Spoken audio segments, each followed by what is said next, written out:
maybe. I've walked in and it Twice, takes I me a guess. half hour to figure out how to order on Yeah. that thing. Where's that? McDonald's. Listen, And I You ever say, use the app? isn't there anybody that can help an old guy? I don't use the app because when you go into the drive-through, you're still in the same place in line that you would have been. Yeah. I went, That was a little faster though. You don't have to. when I went down to, when I went down to the NC2H tournament this in March, you know, down in Salt Lake. 30% off. The Delta Center, I guess it's the Delta Center now. Grandkids over and. The only way you can get, only way you can get food is with a QR code. Yeah. You have to hit the QR code and then order your food and pay for it. And then you get, they call you down at the Delta Center. You can't, there's no cash, none whatsoever. You don't even walk up and talk to anybody. You just Yeah. All right, well, welcome everybody brings. to our Just you on the table. Municipal Building Authority of Morgan City. And I believe it's May 14th, 2024. Do we have a motion for the approval of the meeting's agenda? So moved. Second? Second. In favor? I. Aye. Okay, Denise, that's unanimous. The Municipal Building Authority meetings of August 22nd, 2023. Is there any discussion on that or can we approve that? Would move that we approve the meeting minutes of 8/22/23. Second that. Okay, all in favor? Aye. Okay, Denise, that's unanimous. I don't see anybody waiting to raise a hand or anything, correct? Is that? Okay, you can turn the time to tie for the first item though before the public hearing. what was that? The first item doesn't need a public hearing. Okay, 2024 amended budget. Just discussion. yeah. Okay, let's move to there. Line 4, item A. We need to open a public hearing. We do. We're gonna do right after this, because this doesn't need to be in a public hearing. So So we'll just. I have item A and we'll do the then discussion we'll open it first after And that. then the public hearing. Ready? So just on the amended budget, just a real minor change of $1,000. Under capital outlay, we had 971, so I just didn't budget for that. Originally put $1,000 there and I took it out of maintenance and expense. And it all balances again, so the budget's the same as it was originally, other than that, no minor change.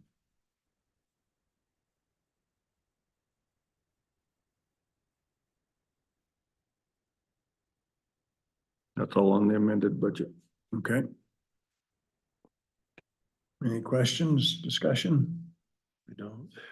Okay, now we, Mayor, okay, I would move then that we go into a public hearing concerning the adoption of the standard budget for the Municipal Building Authority of Morgan City for the fiscal year beginning July 1, 2024 and ending June 30th, 2025.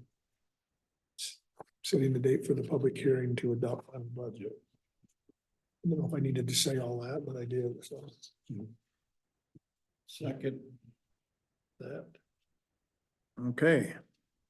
All in favor? I.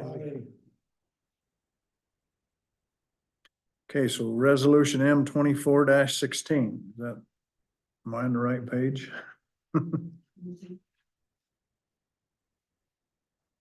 We need to discuss anything on it or? We're in a public We're hearing. in a public Yeah, we're in hearing. public hearing, so we probably want to go out of that and then we'd move to approve it. yeah, so close the public hearing and then Mike can. Okay, do we have a motion to close the public hearing? Second? Move that we close the public Second. hearing. Okay. So we have a motion and a second. All in favor? Okay. Now, any discussion on it?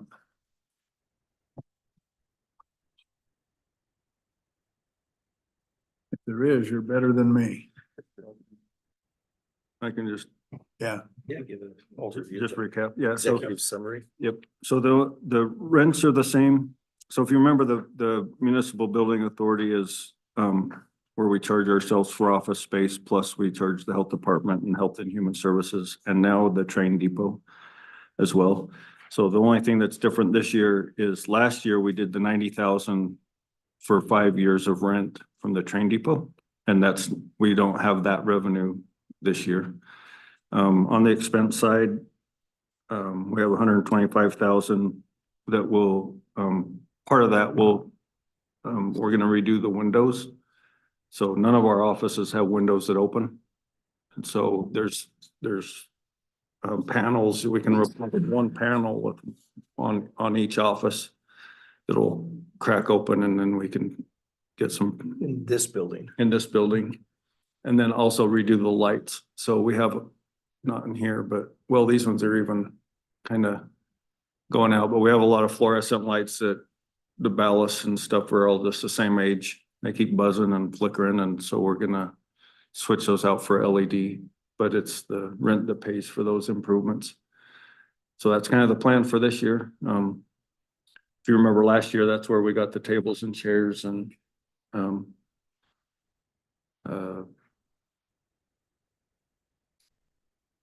office chairs. We got office chairs. My office, the new office was on that fund. is that the new desk? Yeah. So just keeps us updated and keeps things going. So that's kind of the municipal building fund. You mentioned we no longer have revenue from the train depot. So last year was a $90,000 one-time payment for 5 years. And so this year so now we have fund balance. So we have 280,000 in fund balance. That if we have a building improvement that needs to happen at any one of our, like if we redo the shop or something like that. But for 5 years, they're paid up on rent, The train. depot. And that came from the, That came from the Rural Opportunities Grant. okay. So it's prepaid for the 5, so they will not be making a monthly payment. Right. For that. Mhm. Then the 36 from external, where does that come from? That's the health department Okay. and the health and human services for the basement. Yep.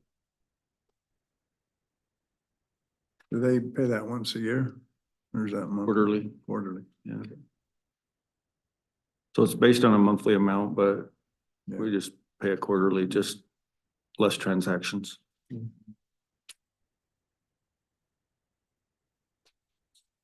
So that fund's working well. Yeah. So Working really good. Yeah. the We've never rents that had, the rents that are charged, you've built in a factor to allow for lights and tables and that sort of thing. it's basically to fund our own building maintenance. So the municipal building authority we transferred the asset to that fund. And so instead of the road department owning the road shop and each department sharing, the municipal building authority owns them all. And each department's a tenant. And they're charged based on the square foot that they occupy. And then as the MBA basically becomes the landlord and does all of the upkeep and the improvements. So there's a little bit of a fund balance building, but some of our shops are so far outdated that, yeah, we're just keeping this building nice. That's something else that we did was we redid the entryway in the back where the windows were all that needed re-leveled and Got a new code thing too, yeah, new door. actually. Quit locking people out. What criteria do you use then to set the rents? I mean, how do you know you're not charging too much or too little? So I did a little bit of a market survey for office space. In general or? In general. Municipal? No, in general. Okay. So there's a variance, but I did just general office space with no utilities, so it's kind of the lower end. Okay. Some office space, if you include a kitchenette or, you know, have running water and stuff, then it costs more, but I just did the base. I think it was like right around $2 a square foot, Okay, so. good.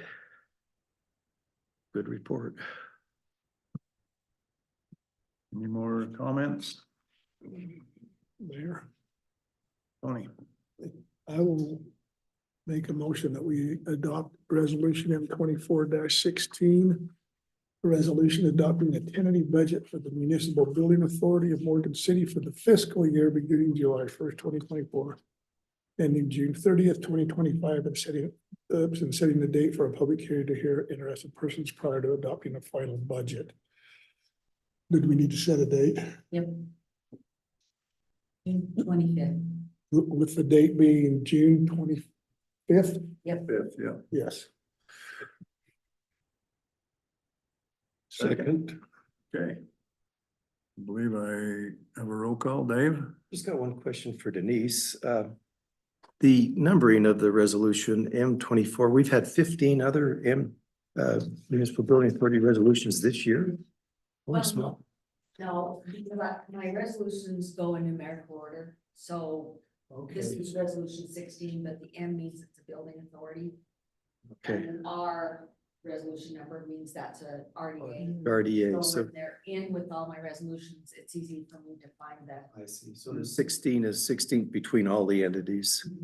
That makes sense. Okay. Yeah, I just didn't remember meeting that many times to have 15 others lined up. Anyway, yeah. Aye. Tony? Aye. Jeff? Aye. Okay, Denise, it's unanimous. And did you mention to me earlier, I don't need to really adjourn? Yes, we do. Okay.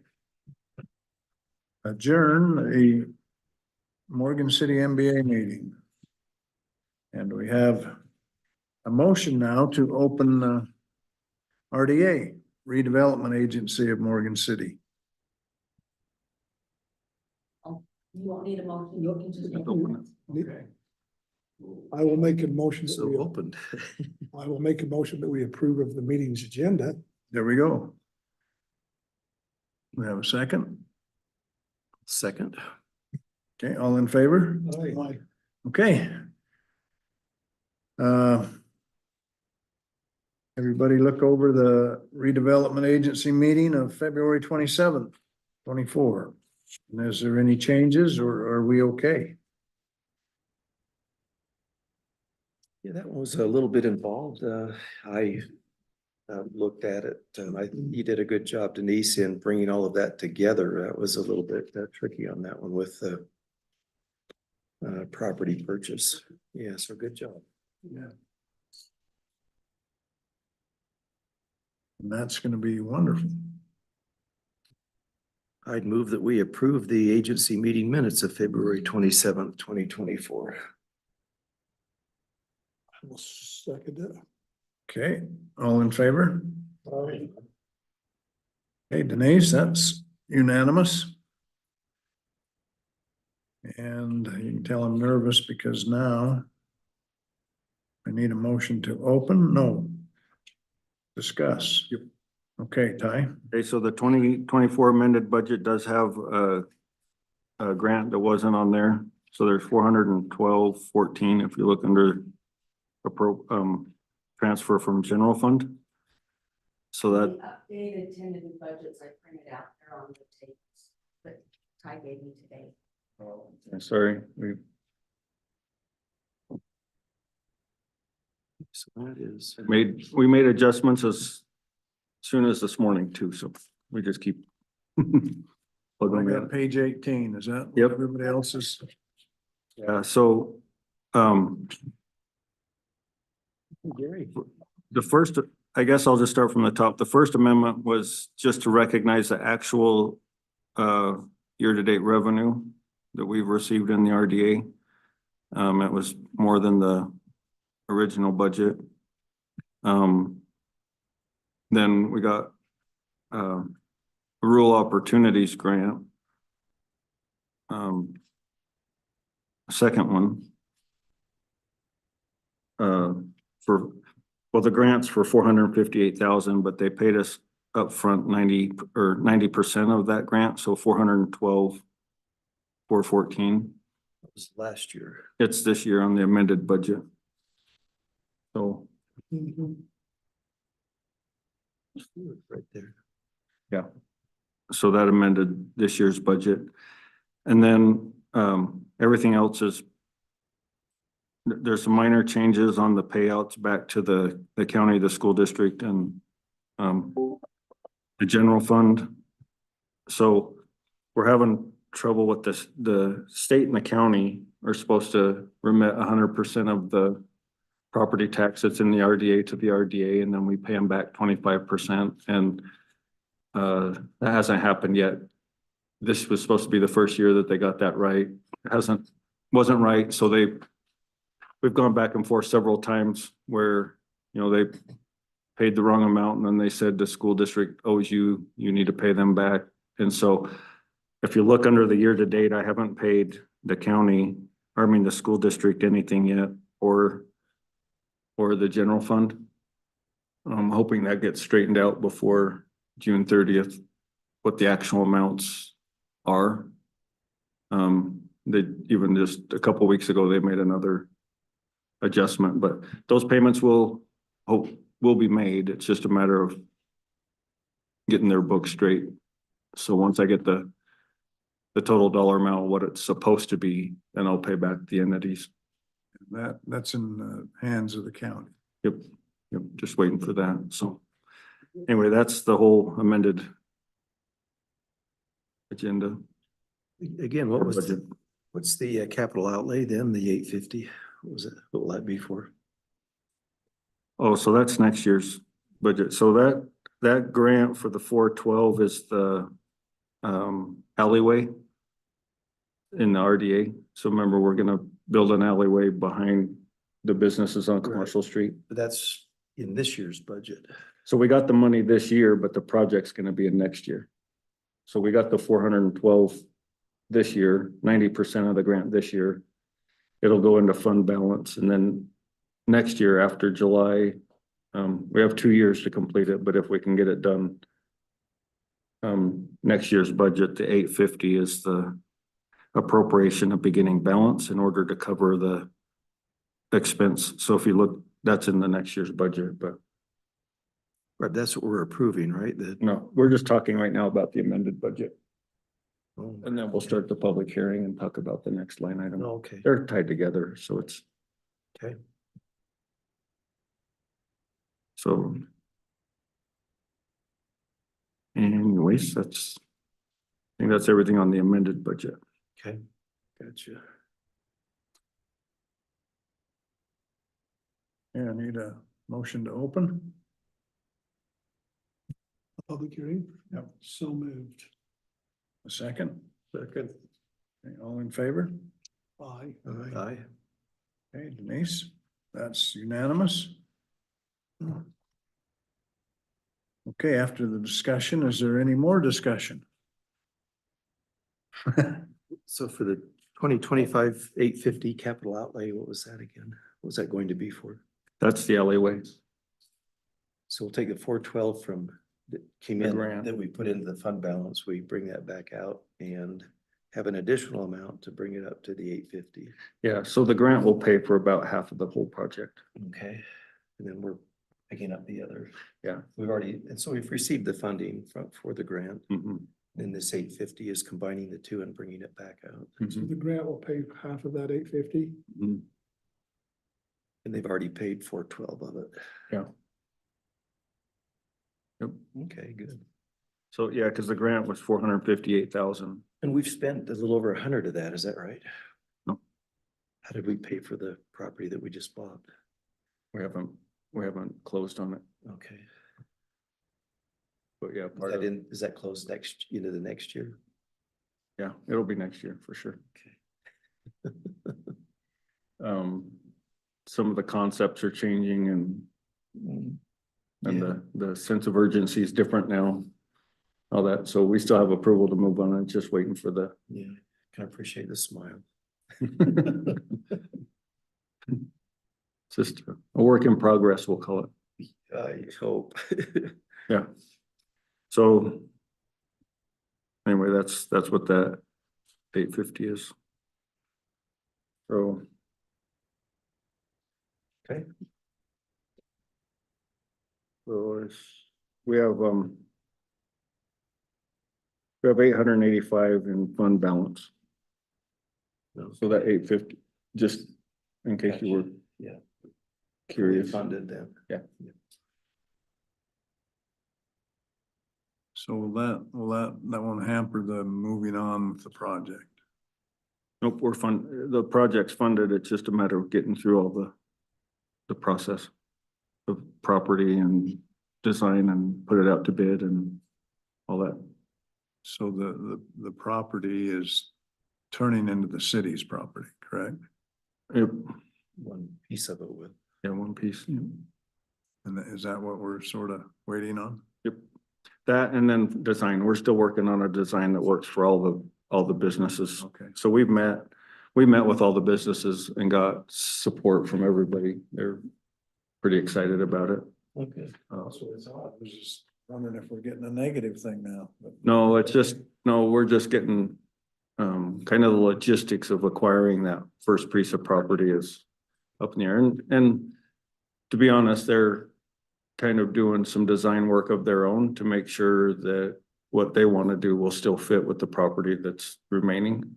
So it's When you not say they, the owners? the owners, yeah. So it's not a terrible delay. It's just the smile just came from, we had a big sense of urgency. We needed to hurry and get this done, and now we're not in a hurry anymore. So that's all that was. So toward the 350,000 on the 2025 tentative budget, when do we see that money In January, of 2025, correct?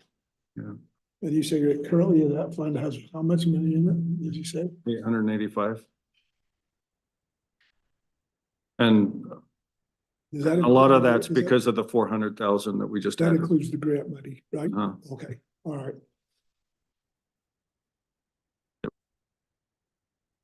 And so essentially that project will bring the RDA right back down to, right back to zero. And until the next year, so, We start getting tax increment money again, right? yep. Any comments from the county and school district on the project? I need to go report. Our annual report, I just commissioned the Zions Bank to help us with that again, do the annual report. And then once the annual report's done, then I go present to each. Okay. Each body, it's due in June, or should be done in June. And then I'll go report. Probably in July or August.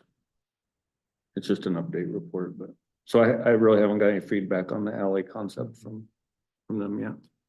But you haven't proposed it either. No, so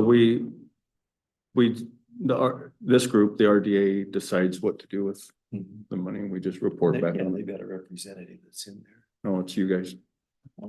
There's. This is the RDA right here, so Yeah, I was thinking of something else. the cog maybe. Yeah. maybe. You're thinking of the cog, yeah. maybe. So. Anyway, that's the tentative. Well, I think that's exciting. Yeah, and I don't anticipate any changes. This one feels pretty locked in between now and June. It shouldn't change. There's just not a lot of variables other than that project. June of 24 or 25. Yeah, so this is the tentative. So in June, then we'll Make adopt that. the final Gotcha. budget. But sometimes between the tentative and the final, there's timing issues and like, well, in the general fund and road projects and stuff, there's some flex there, but this one should be pretty locked in for the next meeting, so. Okay. I will make a motion that we come out of the public here, are we at that point? Yeah. I'll make a motion that we come out of the public hearing. Second. We got a motion and a second to come out of the public meeting. All in favor? Aye. Okay. I did all my talking in the public hearing. You can go home now. Hmm? You can go home now. No, I should have waited till after the public hearing. It's an exercise for all of us. You like that? Yeah, exercising's good, except when you're old, you don't remember what you exercised. Okay, help me here. We just move on. You ready for a motion? Yes, I'm ready for a motion. You ready for a motion? Yep. All right, I will make a motion that we approve, adopt resolution R 24-17. A resolution adopting the tentative budget for the redevelopment agency of Morgan City for the fiscal year ending July 1, 2024, and ending June 30th, 2025, and setting a date for a public hearing to interested persons prior to adopting a final budget. And that date would be June 25th, 2024. I'll second that. Okay, have a motion and a second. All in favor? I need a roll call. Probably do. Dave? Aye. Jeff? Aye. Aye. Tony? Aye. Okay, at least that's unanimous. Okay. Let's adjourn the RDA meeting. Does anybody need a little break? Okay.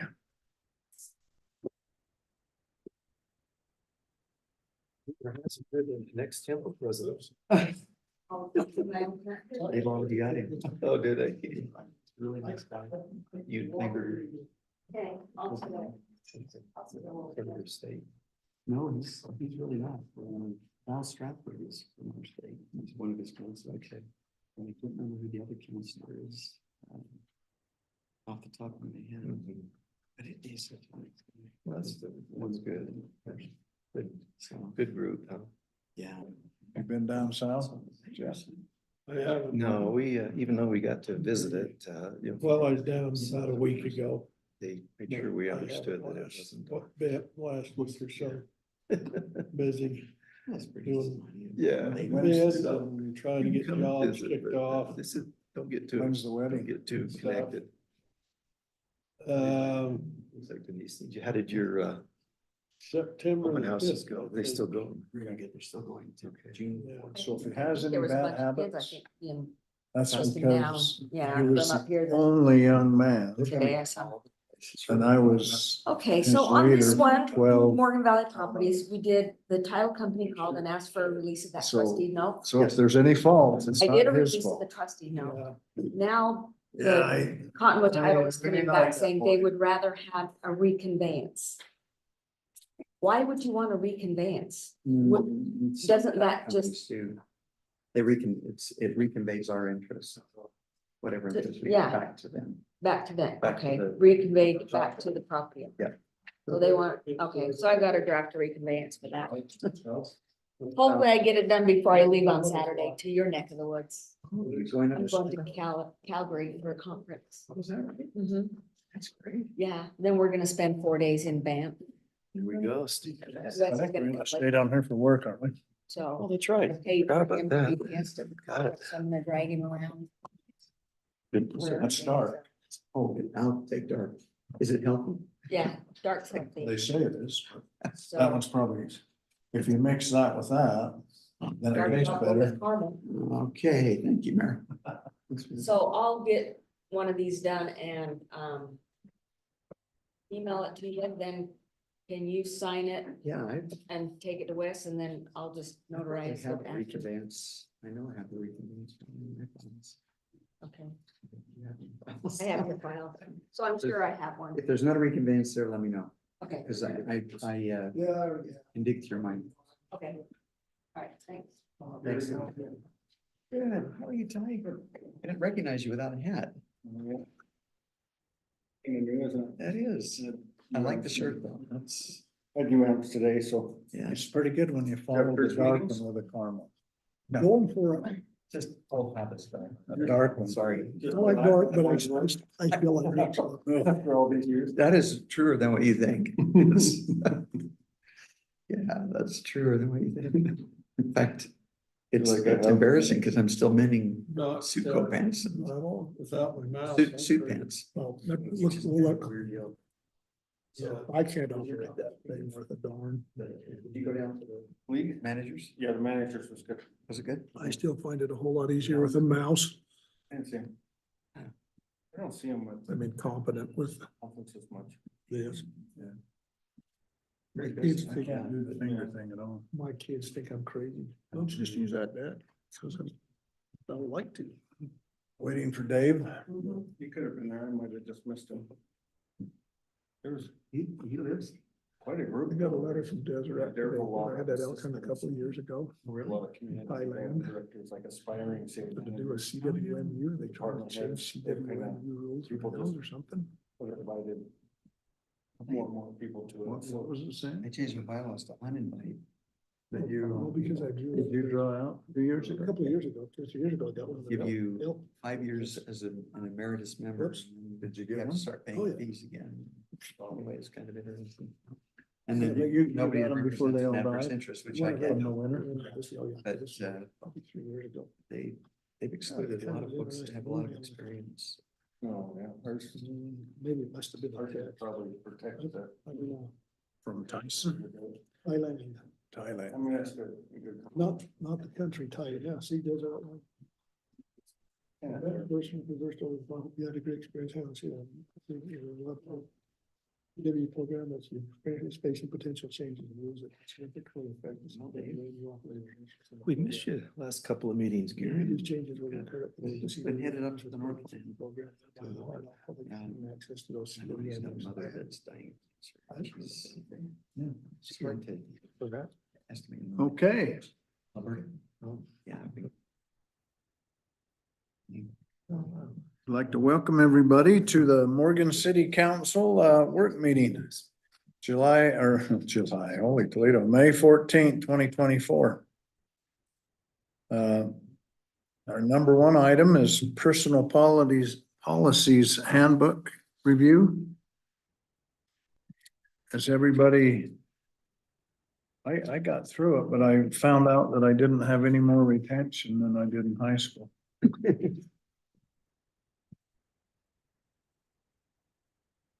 Well. Made a couple of notes. Cool. I can get to it.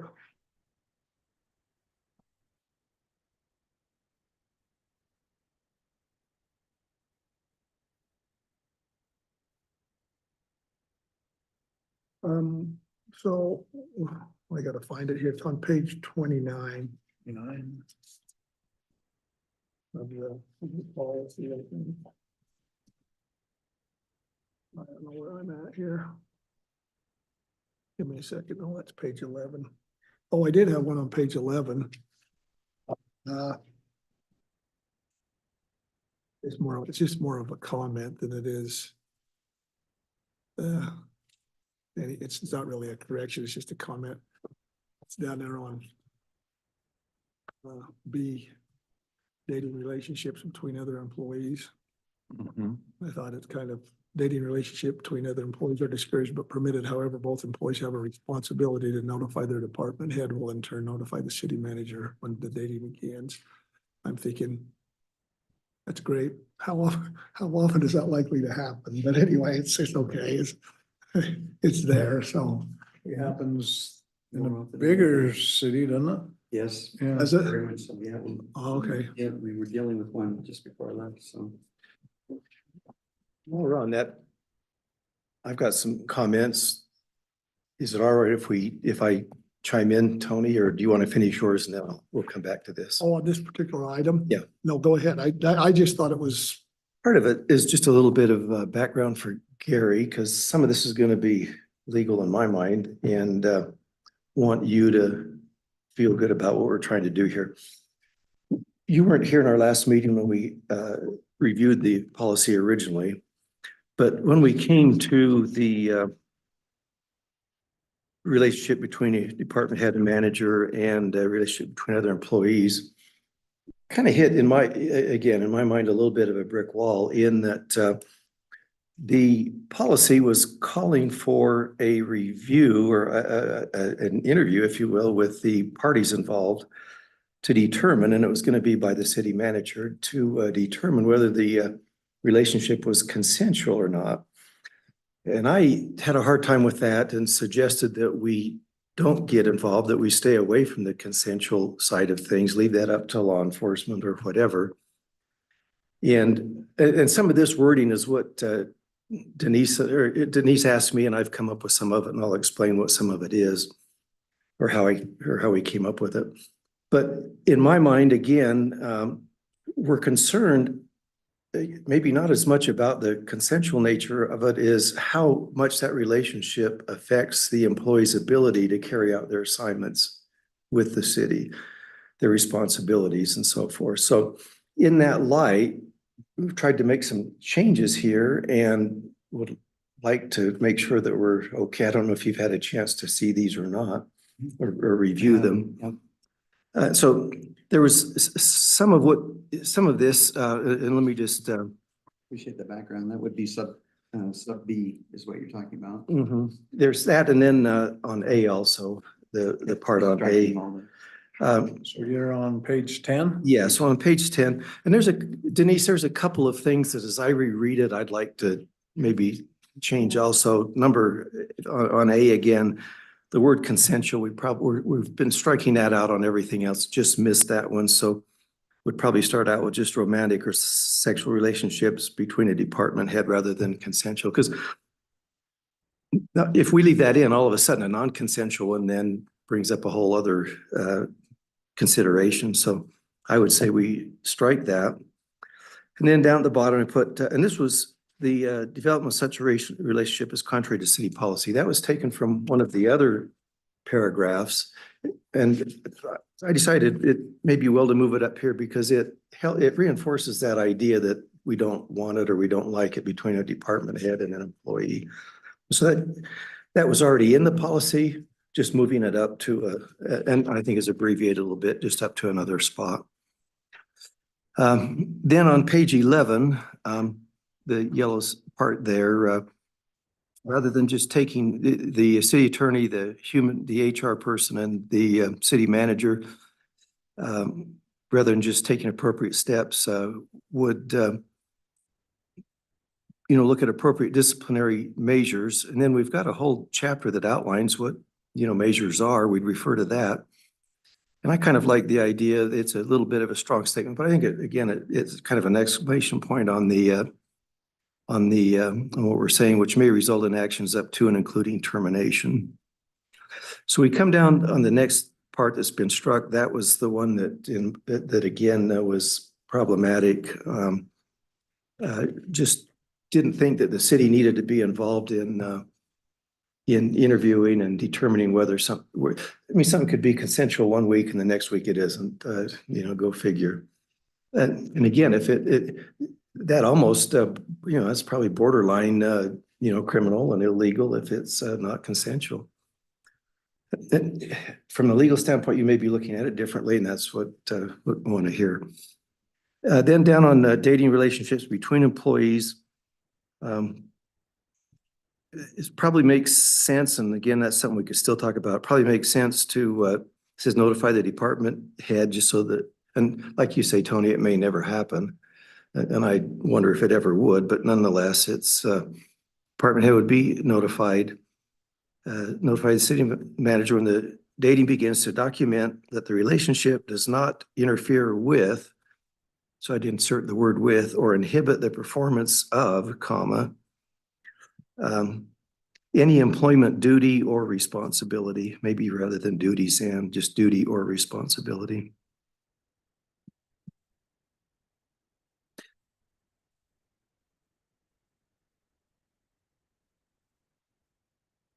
So I didn't get totally what you were saying there.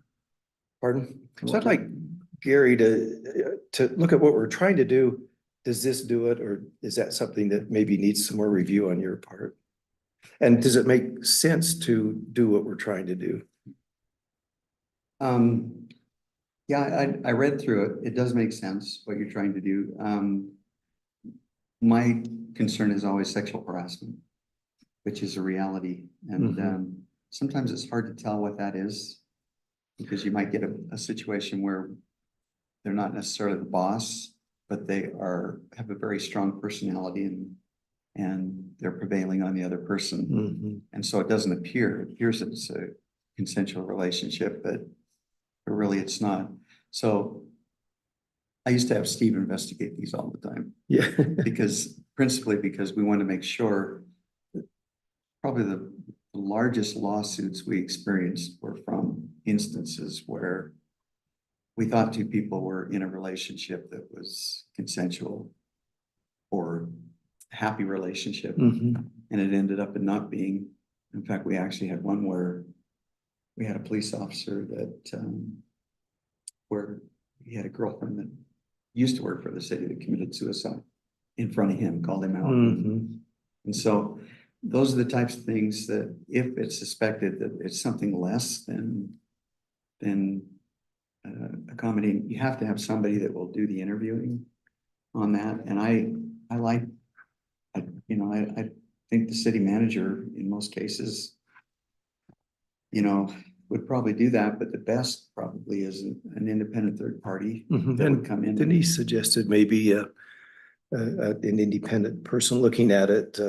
And we do that, we did that all the time for other jurisdictions. Mm. And Clint Drake did it for us and we did it for him. Mhm. But I think that you do need to refer to somebody that can help you with the investigation on that. So I'm looking into it. we have don't we have a separate sexual harassment or a separate harassment policy Yeah, I that? think it covers it in chapter 13. It describes what it is and what it's not. And Okay. And the idea is to catch it as far ahead as you can. yeah, So, I think to Dave's point, just making this part just about dating and the difference between subordinate, but deal with the harassment or the non-consensual stuff in the harassment section Side of it. of the policy. This kind of combines it all into, hey, there's a relationship. Let's make sure it's not. I know last time that was your concern. We didn't want to diminish or the harassment side of things. We wanted to make Yeah, sure. but we can just focus on it's in chapter 13. Okay. The harassment side. So I think we're covered there. Yeah, we had some discussion on that here a month or two ago, didn't we? so Just on harassment in general. It's As a well as, statement, any person who believes that he or she has been adversely affected by such a relationship, notwithstanding its disclosure, is encouraged to make his or her views known about the matter. So this would catch situations that weren't necessarily harassing in nature, but Yeah. somebody's been adversely affected by it. Either a coworker, or is that what that's intended? Yeah, and I think I'm just thinking back end of it is just make sure that if someone needs to be reassigned, different department, just so if they want to keep the relationship going, that other people don't have a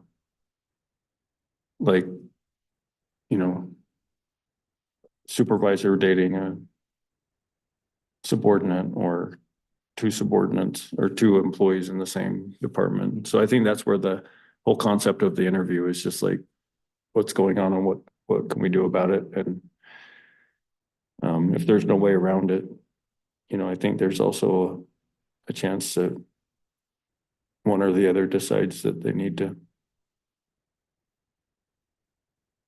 quit or, So like, Not often. yeah, I mean, if the relationship's going the way that it is, it's like, well, one of you have to, we don't have a lot of opportunities to reassign. There's not a lot of positions here, so I think that's kind of where the whole idea of the city manager getting involved in interviewing is just kind of figuring out that, but I think that can be addressed in other sections of the code too. I like that. it sounds like it could be just I don't know, how you wake up on the wrong side of the bed sometimes and somebody's mad. And so they say they're adversely affected by that mean- relationship. That's it. Involving people, it gets tricky, doesn't it? For sure. Mhm. Can't work with him anymore. Just so ornery. Yeah. That'd be my own. That's- Um, So how do you reword it though? What do you do? Well, I think you've kind of addressed it. Is there anything we need to add or subtract, do you think, from that, or do you, No, is it well to take more time to look at it? the first thing I noticed was that what you'd taken out is you'd taken out the severe interview Yes, situation. yep. And you've left it with just a person who believes they've been adversely affected by a relationship can make the matter known to the city manager, HR director, or city attorney. So I think you've covered it in a gentler, kind of Okay. gentler way. So I thought, Okay. in reading it, That I thought paragraph's that's, okay to leave out. yeah. And- And what you do is if it becomes a sexual harassment situation, you flip to Chapter the sexual harassment. section. Mhm. Yeah, We'll deal with it then. Hmm. That's okay. well, and again, I think we're staying away just from the consensual aspect of it that I just don't think we need to be in that business. Ty didn't want to be in it either. Well, I mean, the whole thing is to discover, but if there is an issue, it's covered under the sexual harassment part. Or if somebody has an issue, they can bring that up. Yeah, that's our concern because We can deal with it there. we have an obligation to Yeah. promote a safe Yeah, workplace. so we didn't ignore it. We're just, it just cleans this Exactly. section up. So this section doesn't try and accomplish everything that's already been addressed in a different part of code or policy. Okay. I think the changes are good. Well, but Denise called me and gave me some time to work through it, so I appreciate that. Thanks, Denise. Appreciate your help.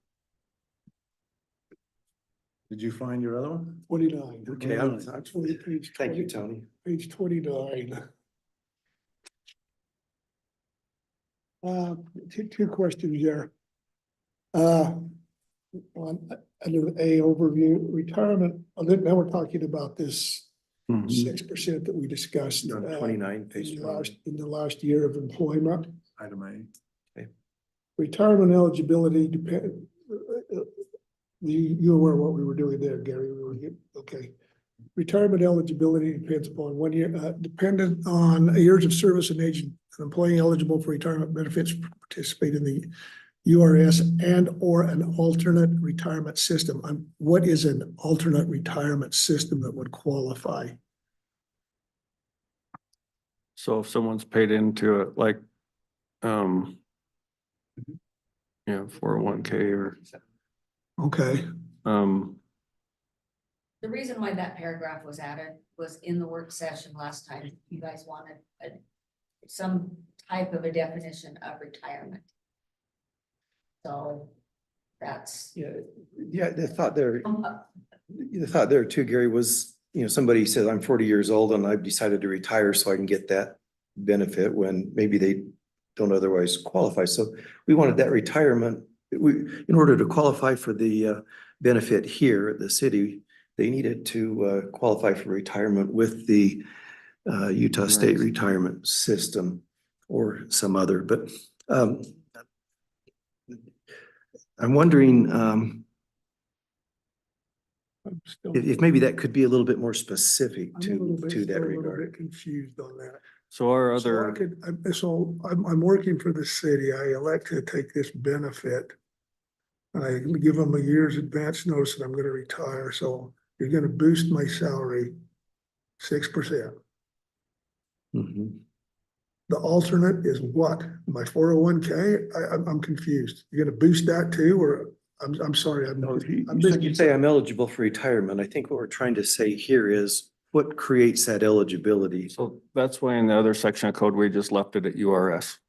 So, What, URS?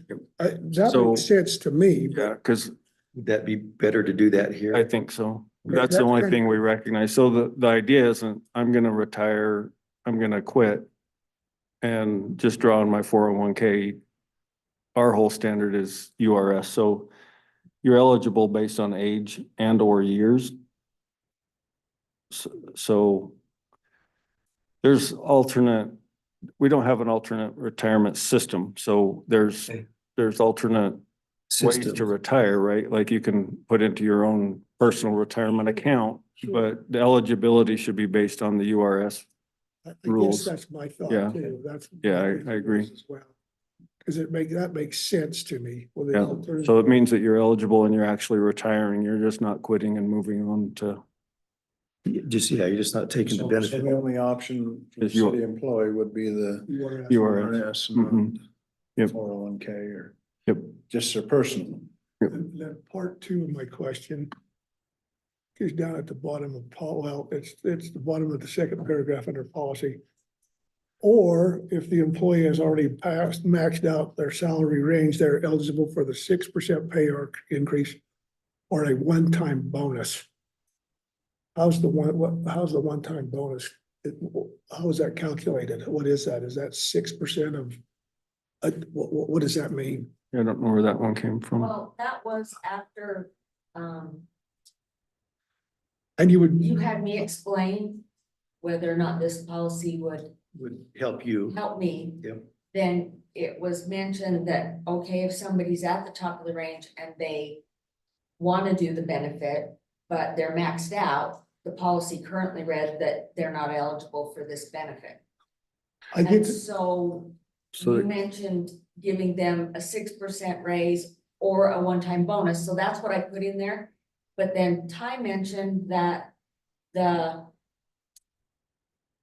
budget is done and approved on the salary range, so that would be in you, conflict with the adopted budget. so you could, I guess my you could question just is, put, how do you define a one-time bonus? so you could just put 6% pay increase regardless of the salary range. So they're not maxed. So that line before that, if an employee is already maxed out, you could take that out where they're not eligible. Okay.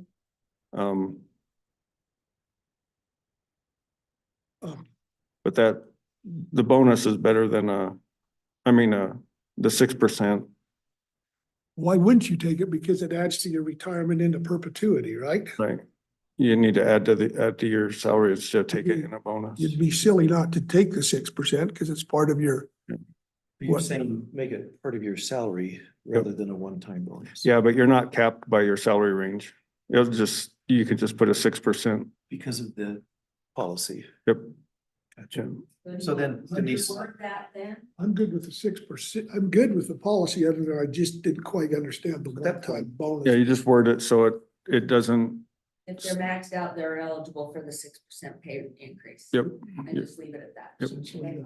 Because it's in policy, it supersedes the, Is your that, concern. is that the last year they're working?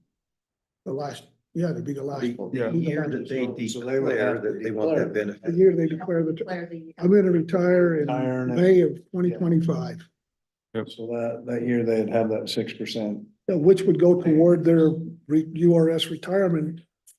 Yeah, URS looks back to the last 3 years. Right. The category ones and the last Mm-hmm. 5 years for tier twos. yeah, it would still help, But but still, it's going to boost, That's low. it'll boost your retirement, yeah. Won't What, keep up with inflation, but it'll help. Well, I guess I could understand what would determine what the one-time bonus would be, so. yeah, that's harder to do.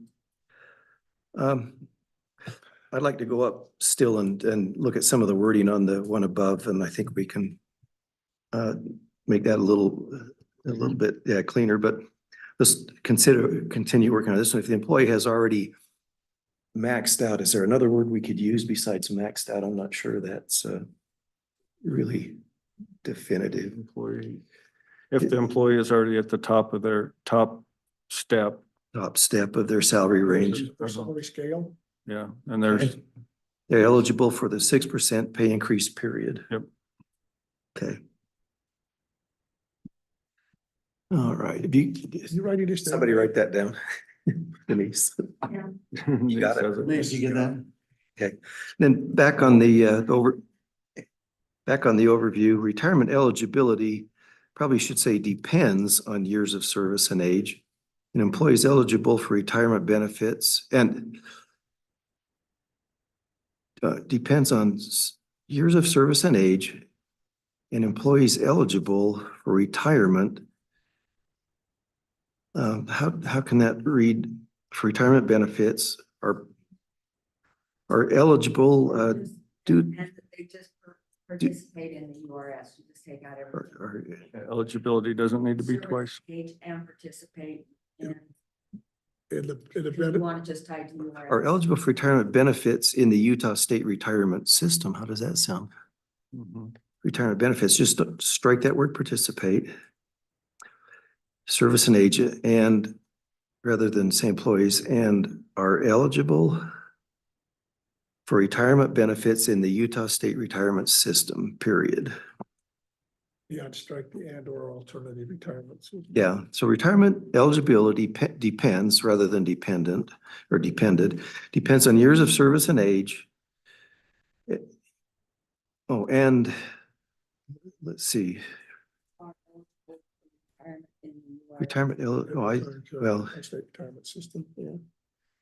Period. well, no, I was referring back to him. I thought we had an employee, the word employee in the first part, but we don't, so. Retirement eligibility depends on years of service. And available to employees, eligible for retirement benefits in the Utah State Retirement System. I would, maybe this, retirement eligible depends on years of service and age, and that the employee be eligible for retirement benefits Okay, in the Utah retirement system. That's, yeah, that's and almost exactly what you said. yeah, it's just a little And better that way the of saying that, the employee. Eligible for retirement in the Yeah. Utah retirement system.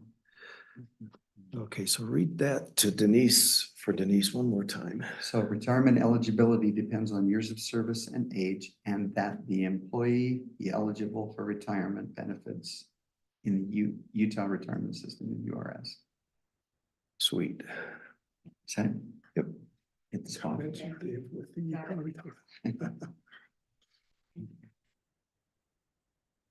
Okay, So the blue one down there, That was just. it That was the discussed note. at- That was to know that we had talked about it. that's the one you noted we had discussed, right? Denise? Okay. Okay. That's all I had. I think I'm done. you good, Jeff? No questions? Well, I don't think anybody ought to be able to retire until they're 70. I agree. You got it. What about there, bud? Yeah, but a guy can't retire if he's just having fun. That's right.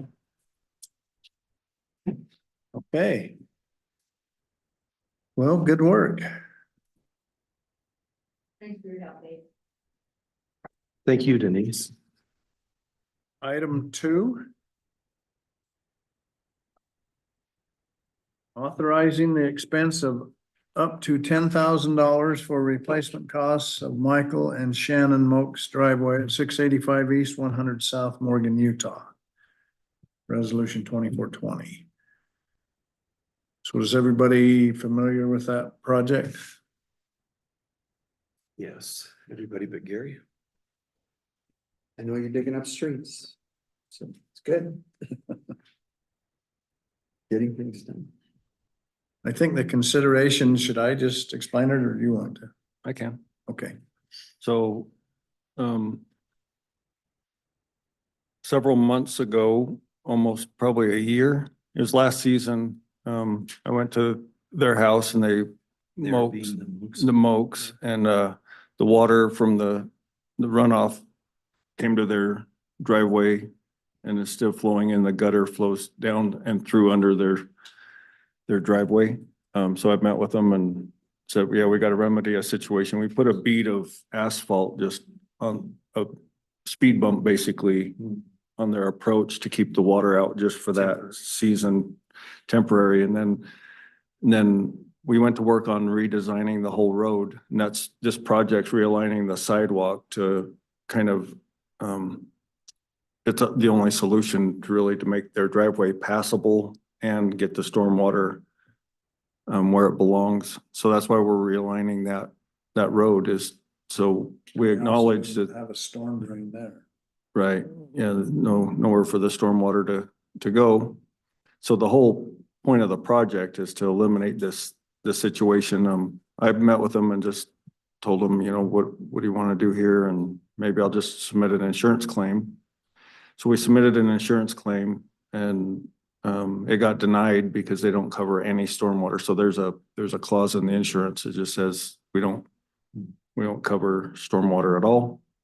So it got denied, and still recognizing that, you know, we have something to do with the situation. That's why we're doing the whole project. So the mayor, during the project, you know, the mayor went and looked at the situation, and he just called and said, there's got to be something we could do. And I told him, yeah, I agree, but we would need the council to approve working on someone's private property. So it's just outside of the scope of the project, where we're realigning the road to work with their driveway, but doesn't really impact the shape or the driveway. You know, it's the only thing that is left is the deterioration and the cracks in the water that has flowed under their driveway for years. So I kind of left it in the mayor's court to see if that's something that you want to do. And that's kind of the agenda item, is just approval to spend the money on private property. There's other places that we spend money on private property, but it's because our road project realigns their approach, or their driveway doesn't tie together. So like on Deer Valley, we're moving the sidewalk clear into their driveways, and we're replacing driveway, and there's parts where yeah, we had to redesign her whole driveway, and so that's part of the project. And this is just outside of the scope of the project. So just to cover, we just wanted council's approval to move forward with it. And it did come in with a share. Yep. Yeah, so we're, It's 5743 or something like that. yeah, the estimates between 40 and 43% would be our costs, up to 10,000. Right now the estimate's 8,500. So there's a little bit of a buffer there. And the entire cost of the driveway, they'd have to contribute the 60%, 57 to 60%. So that's the ballpark that we're working within. They could either contribute or have a third party help them out. So we will invoice for the remaining amount. So the net difference is up to 10,000 is what the resolution covers. What's the total cost if they could? 23,000, yeah. It came down just a little bit, the totals. It came down. Well, yeah, so the estimate, the first estimate was just real ballpark, and then went and did closer measurements, and the pricing, the installed price was a little less than what we remembered. Pretty long, isn't it? Yeah, it's a pretty long driveway, but I really feel like we would have realigned the driveway had it been possible. So we could have laid that driveway back just a little bit, but there's utilities underneath it on the top. So the real answer would have been to tie it all together. It's a previous problem that we're just trying to clean up, but if the utilities weren't there, I think to tie it all together, we would have laid the slope of that driveway back to get it to connect a little better than it does now. So it's just real close to being part of the project or not. But like I told the mayor, I would need council approval to where it's on private property and technically not part of the project to have that support, because misuse of funds is not top on my priority list. There's other things I'd rather go down for. I think it's a great solution for a reasonable amount of money. There's a lot of benefit for the dollars that we're spending, and appreciate Steve's work and your work in coming up with the solution. So Yeah, thank you. Steve did a great job pushing it. Just asked the question and I just kind of gave him this is the path forward. It's a council decision, so. It's a nice courtesy to. Well, I To think talk the to council overall members thing is again. there's gonna be a storm drain in front of it now. Yeah, And though the project, I mean, my love with insurance companies, not that high. Yeah. My affection for them, Mm. We did have a little bit to do with the driveway slumping. It's old. And cement gets old, but the whole reason of the project was to keep the water out of their driveway. yeah, because we acknowledge, I watched the water flow through the cracks in the bottom of the driveway, so. But my standard practice, just so you know, is to take it to insurance. So anytime we have a, Right. that's just, if the insurance, the adjuster comes out, that gives me the, hey, is it a 60/40? Is it a, they figure all that out and it gives me something to point to when we have a discrepancy between, the city's liability. And for the most part, our insurance does a really good job of covering what we're liable for. That's just one part of the insurance that's not covered is stormwater. The So, fact that it isn't, does that maybe related to the flooding or flood nature of water that, Yeah. it's just a risk that they can't take on? yeah. And ownership of water. So, and really, you could go a whole bunch of different ways. Wasn't designed right. Well, who allowed it? Who built it? Yeah, it was It's, 30 years ago. yeah, it was a long time The ago. guy that did it's no longer around, your neighbor. And they did, and they're not the builders. They bought the home in the condition. So it's not like, hey, they went and pushed. 3 times. It's not like they went and pushed for an inadequate design. But just need a council support on it.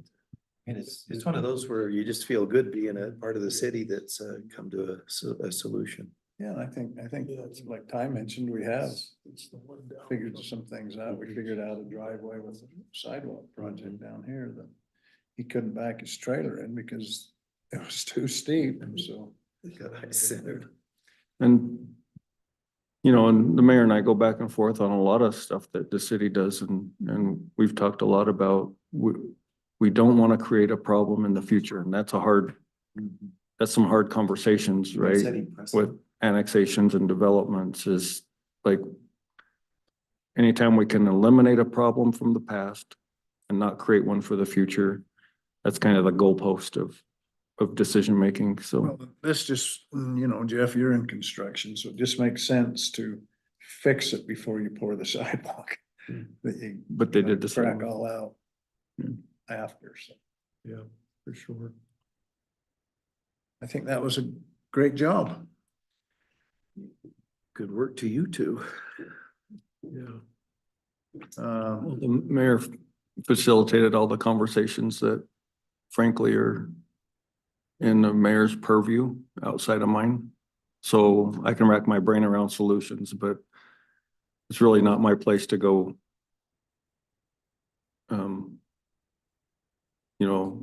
As soon as I told him what the solution was, that was the easy part.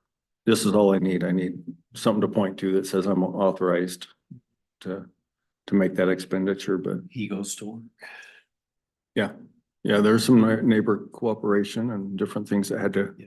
fall into place, and so It appreciate makes it. sense to do it while you're there doing the other work anyway. Yep. So that we're on solid legal ground here. Yes, likely the reason they don't pay for storm drain is because the city's immune from suit for under our immunity statutes or Okay. stormwater damage, so that's probably the reason. That it's not covered, yeah, It's not covered. yeah. Makes sense. But there's a difference between what's legally right. And That's fair. Yeah, what's morally right. Yeah. sometimes you have to make those decisions. Yeah. Well, it's, so is that okay? So as long as it's approved by city council, we're Well, again, here's one that didn't cost an arm and a leg to do it. Yeah. But it's not a matter of acknowledging or denying fault, because it's nobody's fault, it's just a situation. Yeah. And it's very difficult to say, we acknowledge this is a situation, that's why we're realigning the entire road to fix it. And then not help, so it worked out.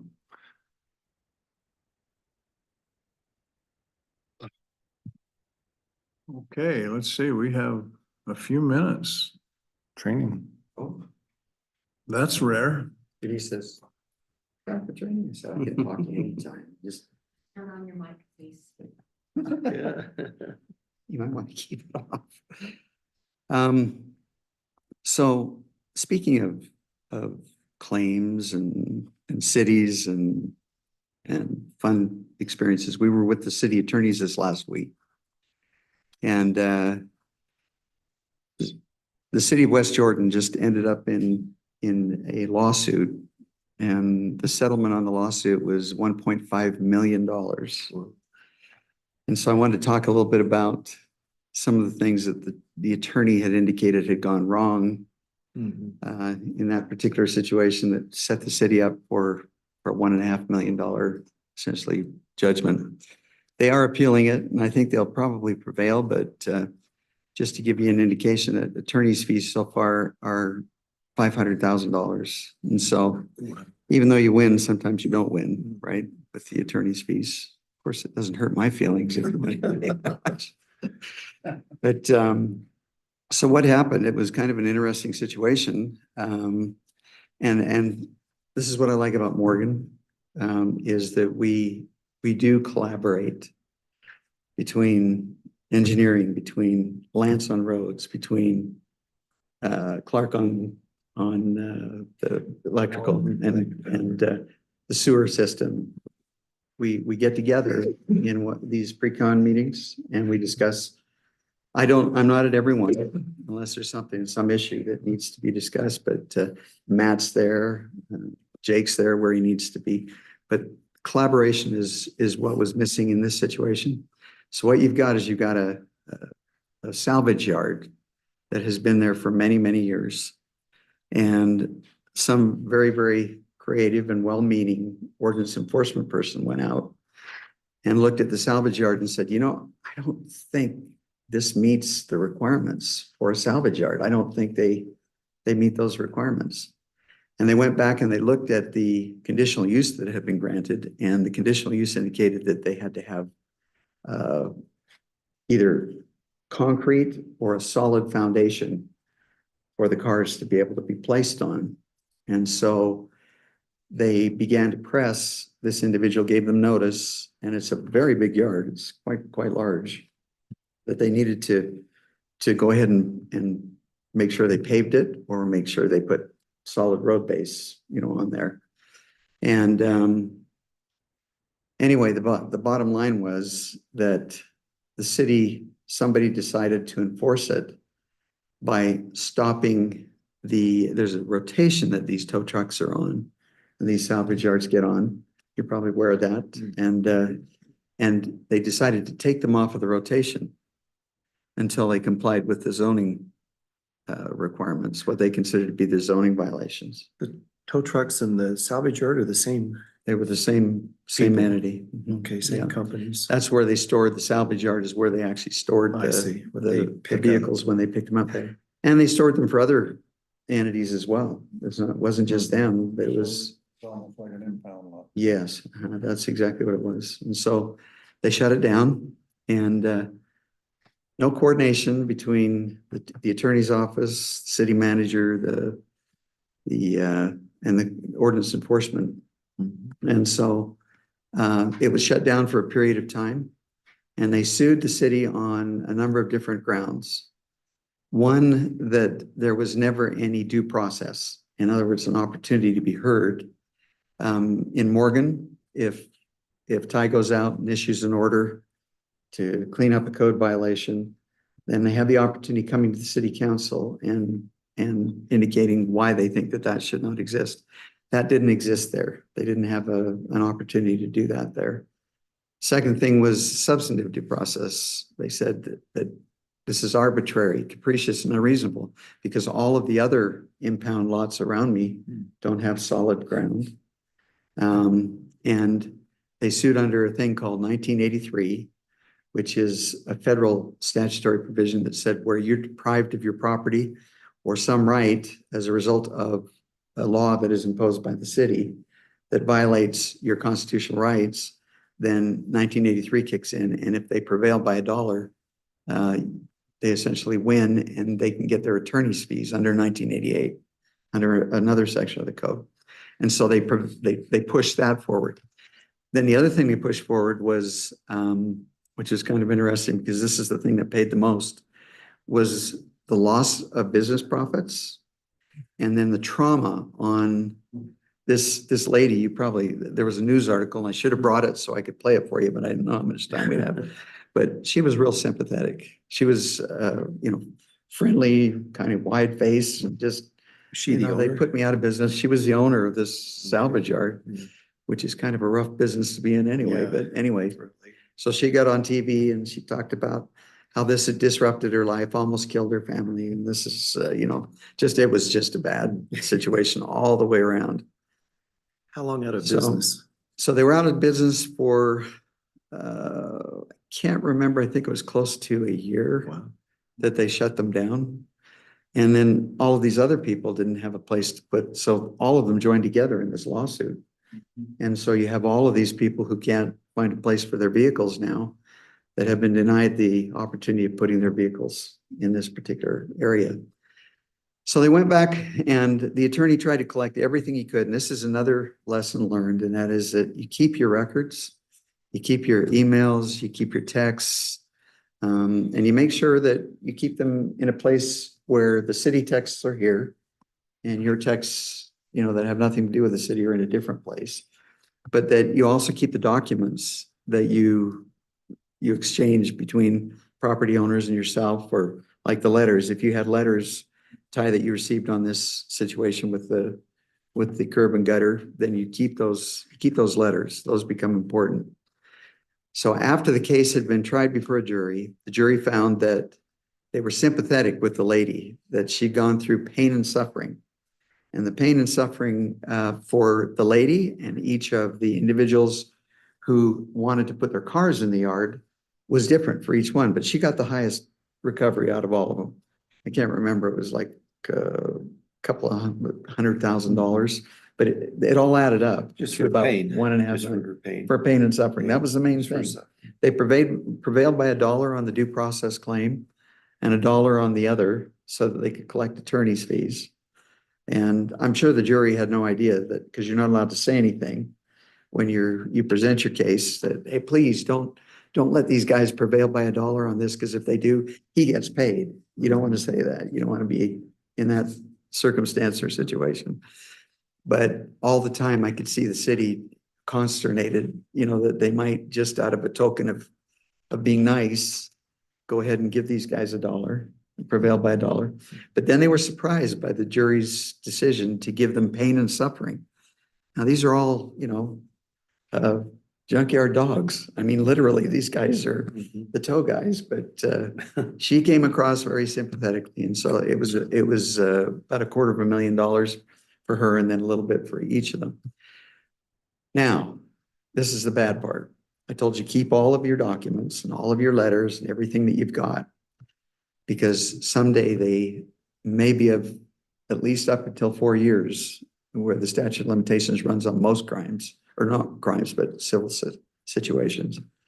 After the thing was all over and the city had lost, and the city thought they won because, they pretty much prevailed on the first two issues. And if they hadn't given them that $1, they'd have probably been happy as could be.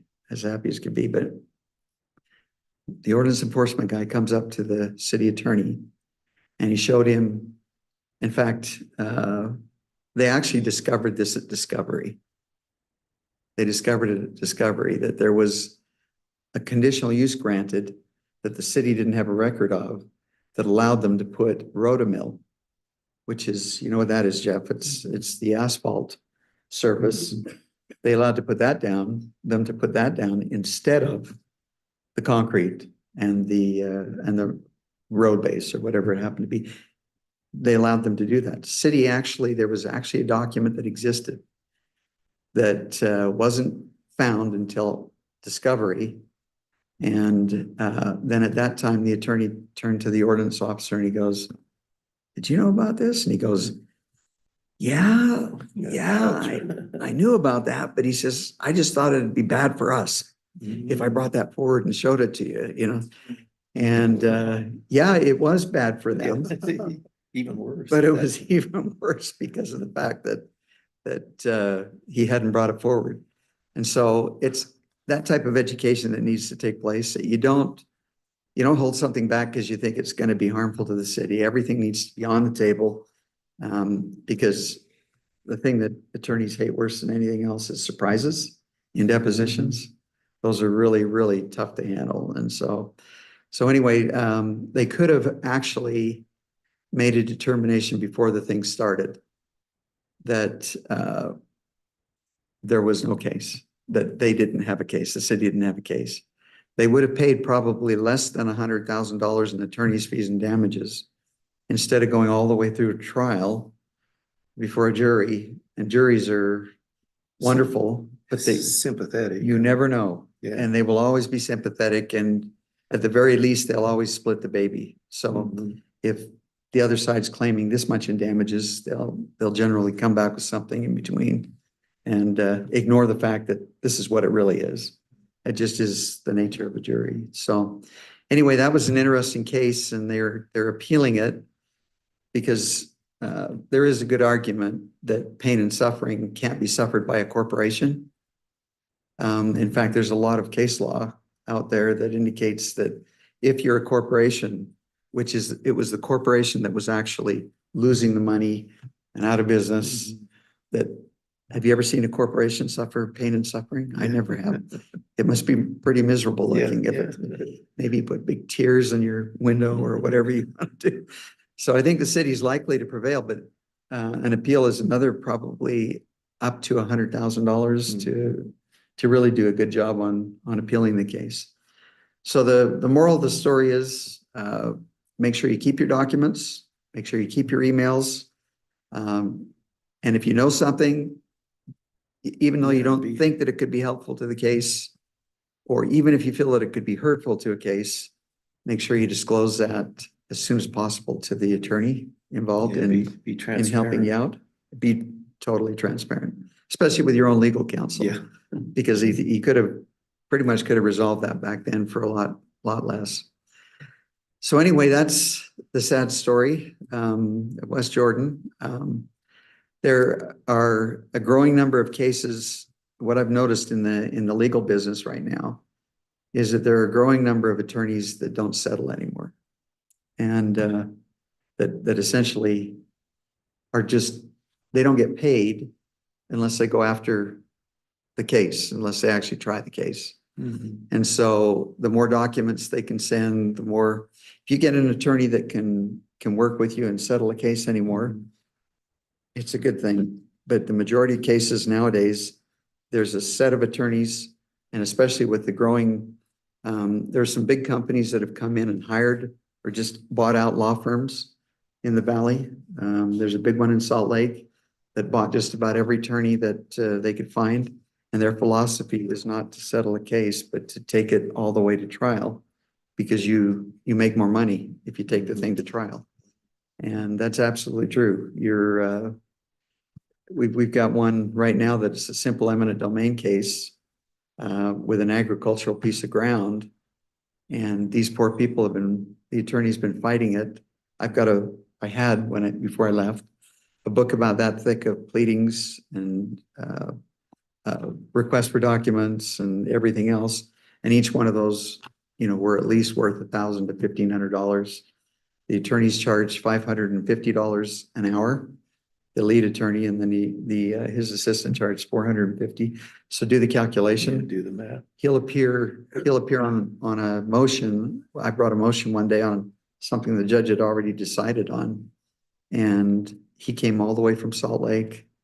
argued the motion, lost the motion, and then returned and billed his client for all the hours that he'd spent preparing and actually going to trial. So there's more of that going on, and so just be real careful, and it's becoming a pretty litigious, Back to South Jordan, the, West Jordan. or West Jordan, the city was represented then just by their own staff attorneys?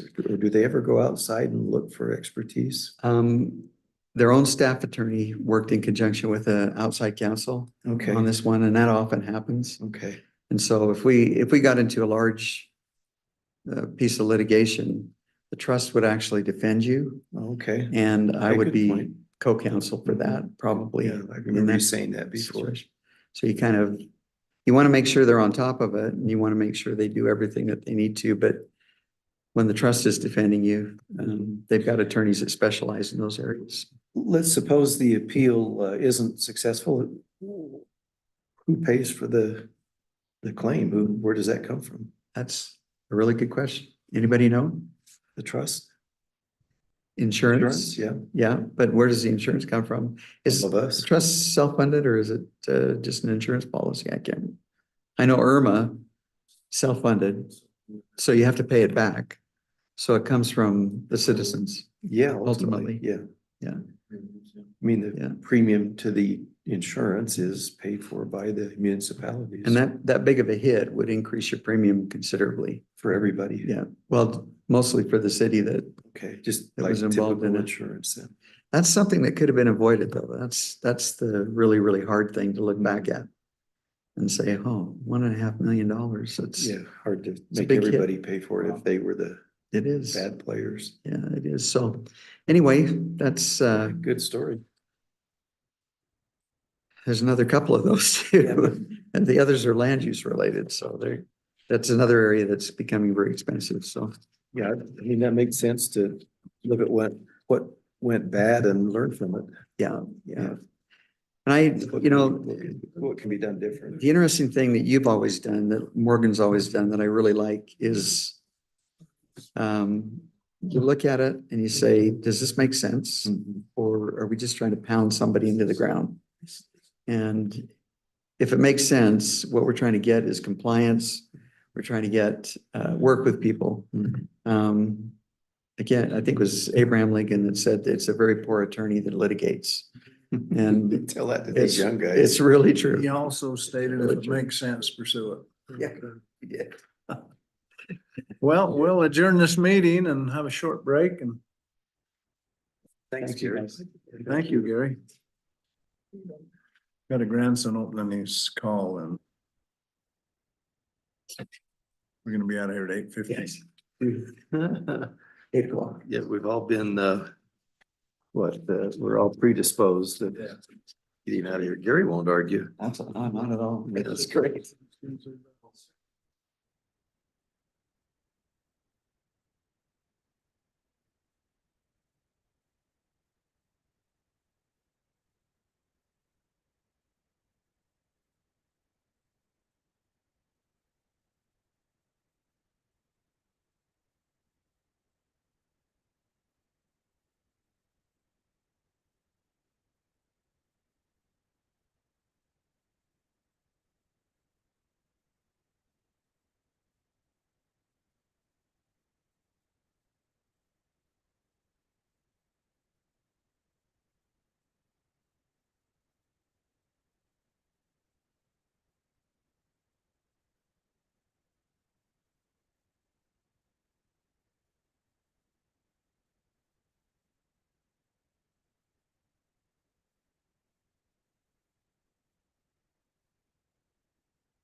Sign in.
Father in heaven, we gather before thee as we begin the Morgan City Council meeting. We're thankful for these opportunities we have to gather. We're thankful for the freedoms that we enjoy. We're thankful for this wonderful valley that we live and that we inherit.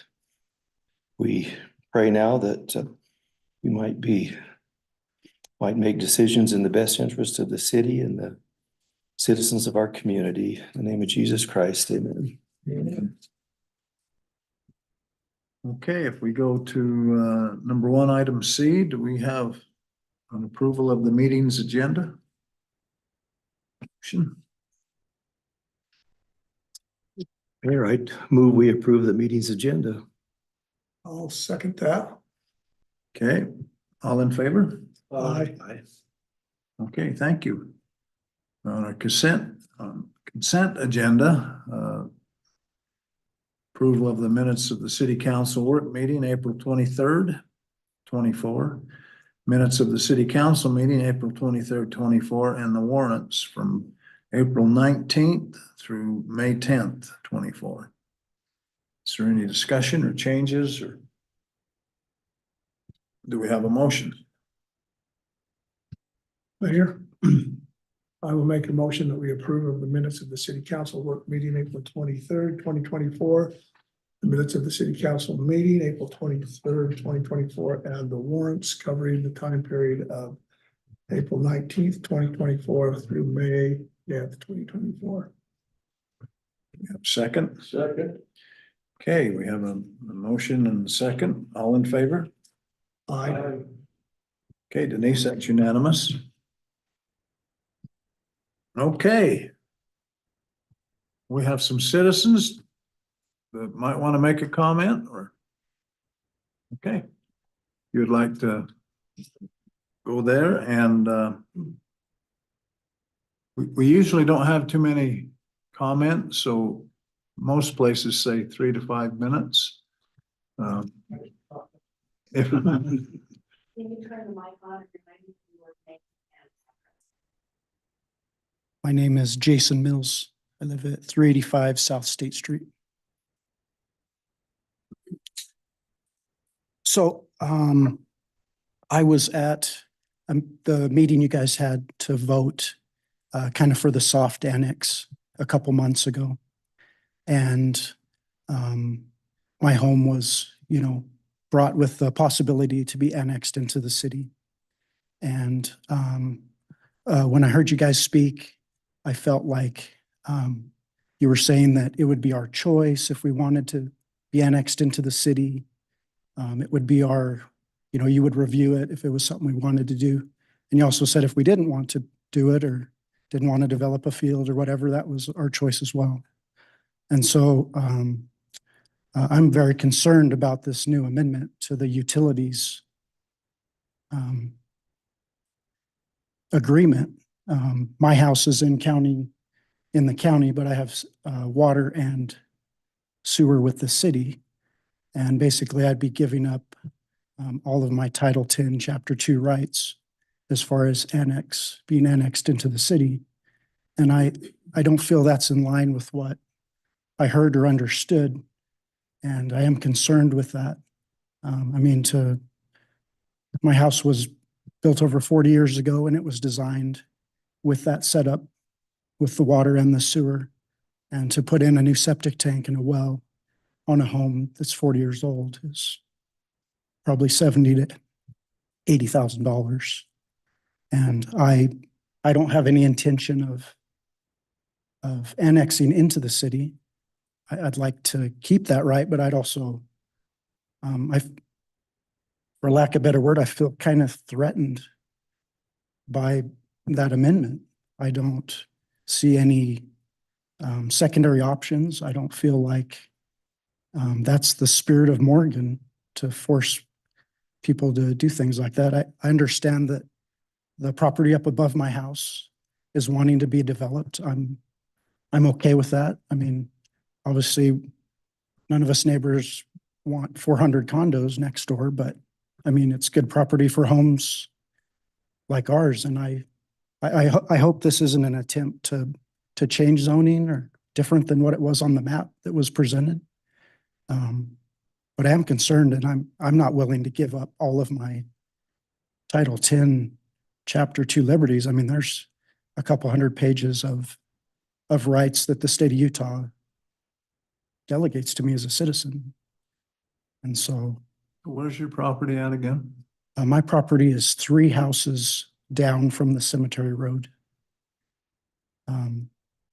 I purchased Paul Russell's old home there, if you knew him. Okay. And so I lived there. And I guess I was wondering if I could hear your guys' intent for this amendment to the utility bill. And obviously I'm opposed to it. So that's what I have to say. Ty, do you have information? You want me to respond? Yeah. Okay. Please do. So sometimes in public hearings, we respond, sometimes we just take the comments or whatnot, but the intent is for new services, not existing.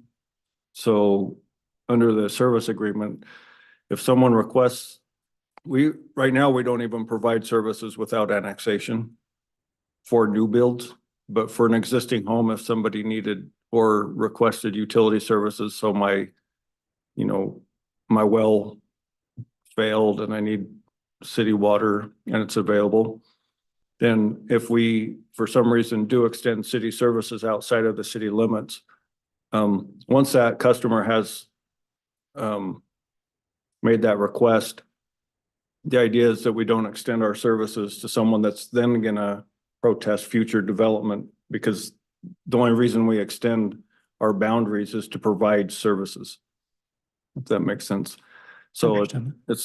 it's not, if you already have services, the service agreement is only for you, new utilities and people that request it. So right now we don't provide services outside of our boundaries, very limited circumstances, but the opposite's true, where on all of the borders, if we extend our services and then everybody protests future annexation, they hold all the cards for their neighbors' properties, which also isn't appropriate, if that makes sense. Yeah, yeah, if it was a new service, yeah, that makes sense. Yeah, so we're just making people aware that, like, if we extend power or water, but all the services aren't available, the only time we would do that is for an existing home that, say, like, their septic system failed and they're like, could you just, Add them on. add it on? Then the only condition, we're saying the only time we would do that is just to make sure you're aware that if you do that and you accept the city service that you want, you're not gonna stand in the way of future development, because that could form a roadblock for any future customer if they protest any annexation, if that makes sense. So we're trying to clean up those boundaries that you're either in the city or you're not in the city. Right? So you don't have to be in the city. The same, I think the tone that you got is the tone that this city takes, is we don't want to force anybody to annex it, doesn't want to, but if property owners adjacent to or on the other side also have a property right to develop, if our services are available and they've already extended that far, we shouldn't have we shouldn't have offered services to someone that's going to stand in the way of the next opportunity to develop. Is that an amendment that could be made to the amendment to define that it's for new customers? Because I read through that pretty lengthy and I didn't see anywhere in there that it specified that. I think that's Yeah, pretty crucial. The only time we do a utility service agreement is a request for new services. Is that correct? So anybody that comes in now will sign this utility.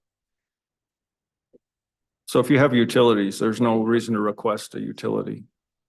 But what if it's an existing utility and I sell the house? Does the next person have to, that signs the new agreement, they would have to agree to those terms, correct? Yep.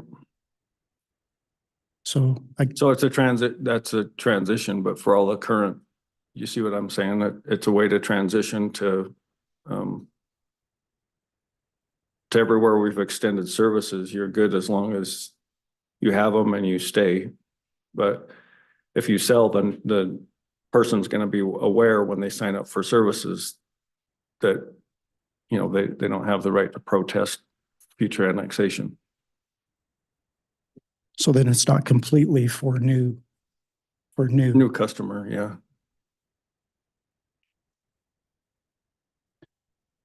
Okay. I guess my request could we change that? Could we add that to a new existing? Because if my neighbor To an sells it, existing connection instead of a new customer? Is Yeah. that what you're saying? Like, so that the home in perpetuity always has yeah, that same advantage? yeah. I mean, that might be quite a surprise for someone that buys a home that doesn't quite realize, what's coming. Like, that wouldn't be something I would investigate. Just buying a home. And my community, if one of my neighbors sells, then that changes the whole property dimension of where I live, according to other people buying. Sure. I mean, if it's for new homes and things, that makes perfect sense. I understand that. Yeah, so that's a good comment for the council to consider. Okay. So just as far as public hearing, I'm not trying to shut you down. I'm just saying that we got to Yeah. the comment that you would like to make to council. Yeah, no, right? thanks Them to for consider when they. thanks for replying back. I appreciate that. So, Yeah. Okay. That's I all I was, have. I was just explaining the intent. Thank you. Thank you. Thank you.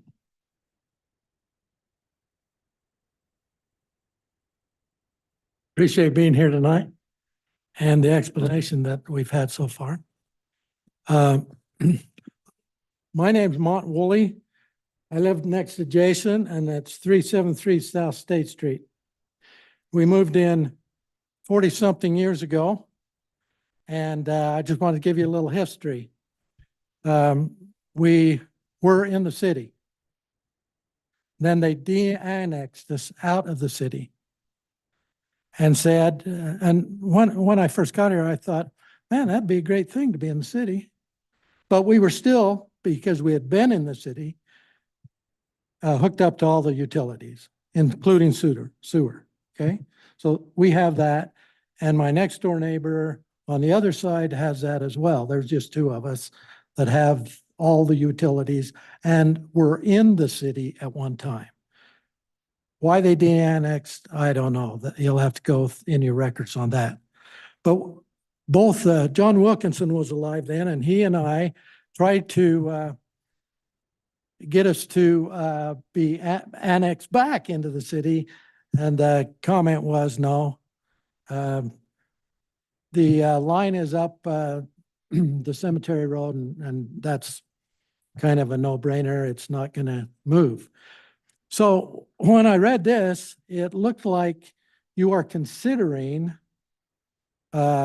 changing that and annexing people into the city now. So what wasn't a very good idea at one time is a good idea now. So my question is, what has changed?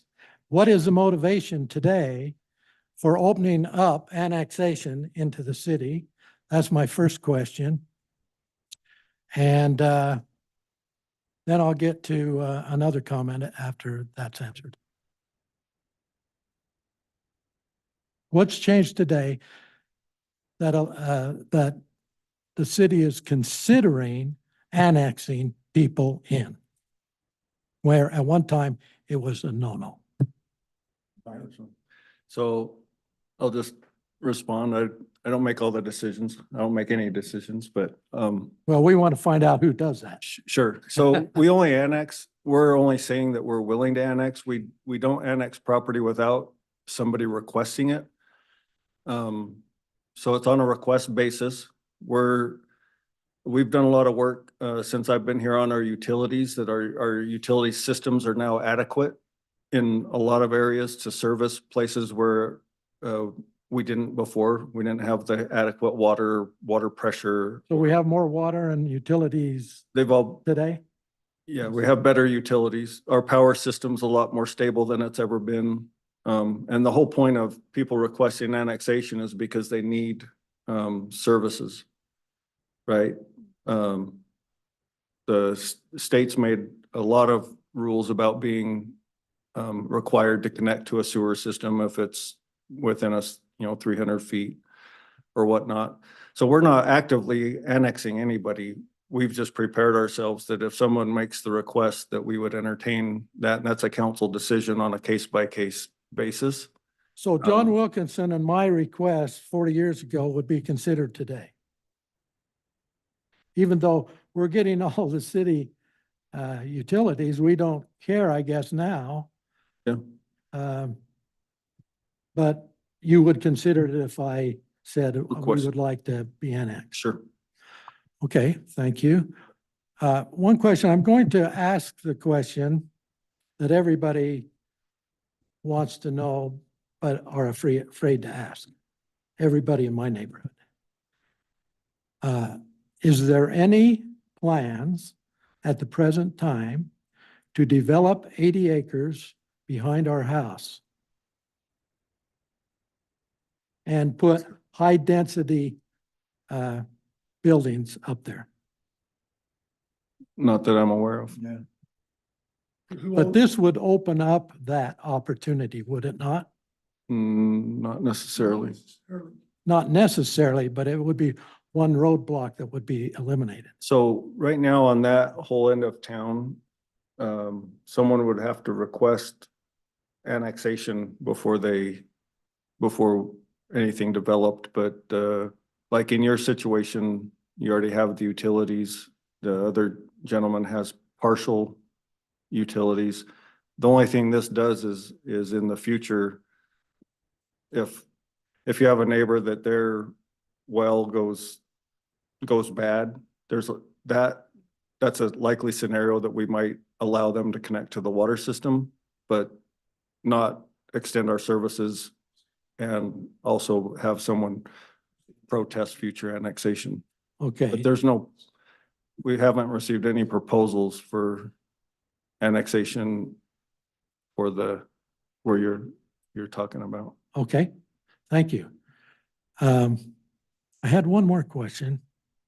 And I guess I'll have to sit down to remember what it was, but, I'd also offer anytime that you have any questions, you're welcome to make an appointment and just come to my office and okay, talk through anything. So you shouldn't be, I guess my point is you shouldn't be scared to ask questions that Okay. pertain to the city. We're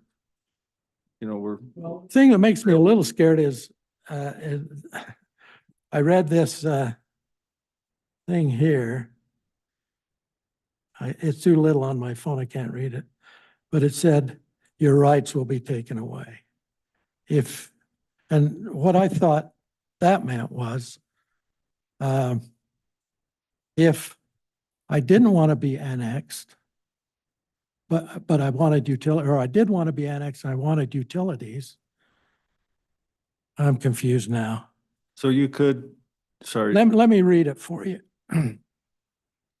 Utilities acceptance for any service outside Morgan City, and we are outside Morgan City, are provided with the understanding and agreement that all owners of property receiving services expressly waive and abandon all rights to protest under Title 10, Chapter 2 of the Utah Code and annexation into Morgan City.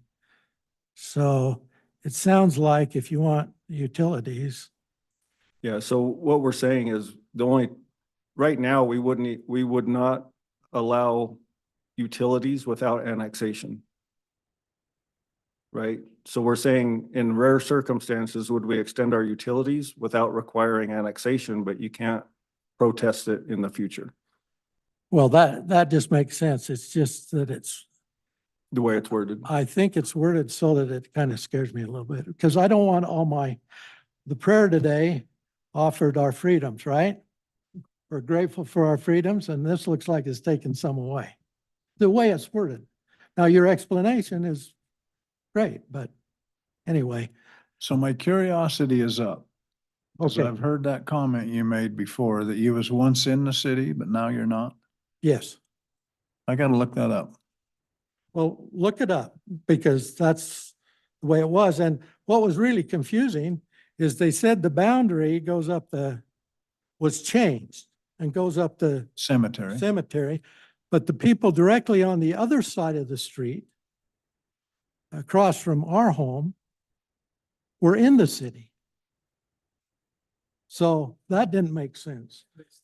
The Carters, all the Carters over there are in the city and they're directly across from us. So the boundary doesn't really go up the cemetery road, only for those on the east side of the city. I mean, east side of yeah. Yeah, there's actually, if you look at the city boundaries, there's hardly any straight line. Well, that's what I'm learning. So May I make a comment? You asked the question, what changes? Yeah, So back in, was it 2003 or so, prior to that, where you live, you had very little water pressure. Do you remember that? yeah. In fact, it still goes on a little bit What today. changed though was we went up there in 2003, we built a whole new water tank up there by I was here when that happened. if and you were, we drilled. Quality of my water changed considerably. Exactly. We drilled some wells. That's just an example of what has changed in 20 years. I mean, that changed our pressure It changed our fire protection. It changed everything when we put that new tank up there. Prior to that, we were almost in a moratorium saying we can't add any more homes because we don't have adequate fire protection Yeah, or fire that's- flow. So I'm That's just, what I was concerned about, the infrastructure here in Morgan. And how many more homes and can we deal with?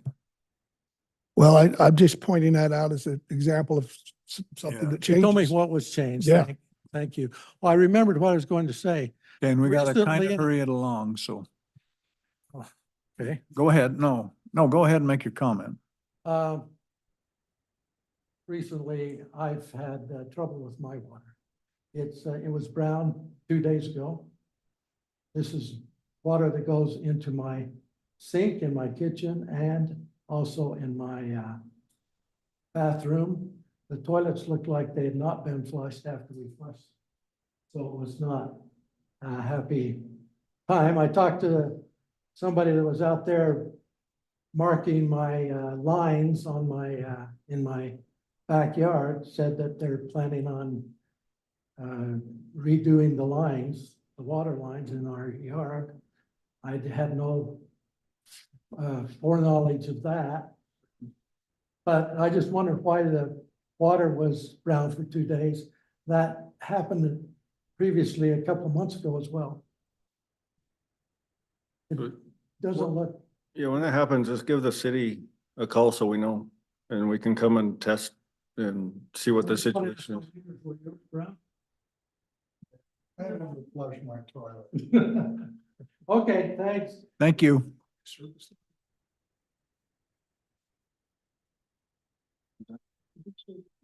I lied. I do flush it.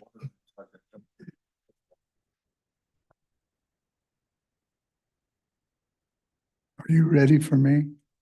Yeah, just state your name and address. Steen, Earl W., 660 Landmark Lane. I live in Duke Jones' old house, Duke and Eileen Jones. Been there since 92. And we're not incorporated into the city. We're in, we're on city water. We have a septic tank. I do have a couple of questions for you. If they do put in homes in the 80 acres across from me, okay, they will be required to sign your paper, right? Am I understanding that right? They would have to annex and provide all of the utilities, Okay. but they would already be annexed if they developed. Okay. But I don't want to be annexed in. I want to stay where I'm at. With city Can that be- utilities. Can that work since I don't plan on changing Yeah, it could, really anything? yeah, it could be evaluated, and if there's contiguous property and the services are available, Yeah, yeah, that would all be looked at. okay. Another thing, if and when I sell my home, sooner or later, somebody's gonna get a shot at it. We don't live forever. Now, like if I sold my home to family and they didn't want to be annexed, could they keep it as it is now? Or would they be forced, even though nothing has really changed physically, as far as electrical and water, nothing would change. Just the family would change, could it stay and out of, the city limits? Sure, so that's kind of the comment that was made before on a new customer, so that's for the council to consider when they take it up. So we understand Well, I mean, if, right now, it would be a new customer, and the new customer would agree to not what if they didn't, protest. if they wanted to stay as it is now? Why would there be a problem with that? Because When they- nothing physically would be changing. Right, but if they sign a new service agreement, that would be by the customer, not the home. So the new, whoever, Okay, doesn't matter who bought it. Right now, as it's written, unless the council okay. so- changes, the new service agreement would, Okay, could they sign the service agreement? I'm not understanding it. Can they sign this? Get into the new water system, whatever, without being annexed in? They have to say, be forced to sign this paper to. so if they, Even though they're You have different all the- people, the same property, and nothing has changed other than the people. And their money's like my money is. yeah, so Short. if it's a new service agreement, then they would acknowledge that they would not protest future annexation or,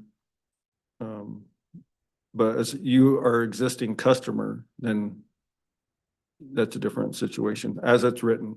So that's, the council can take that into consideration when they, Okay. Bring it so- up. So it'd be possible that They would it could waive be that right. changed, but nothing would change. right, current, yep. Okay.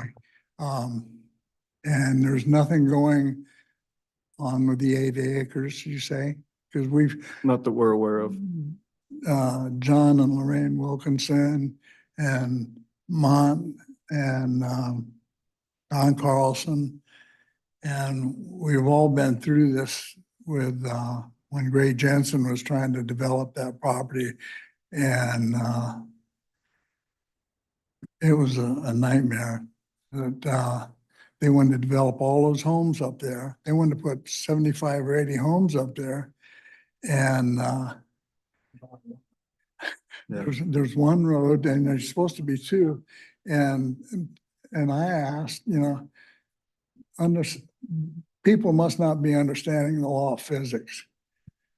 You got all these homes up there, all got roofs, you got all blacktop, you got sidewalks. Where's the water gonna go?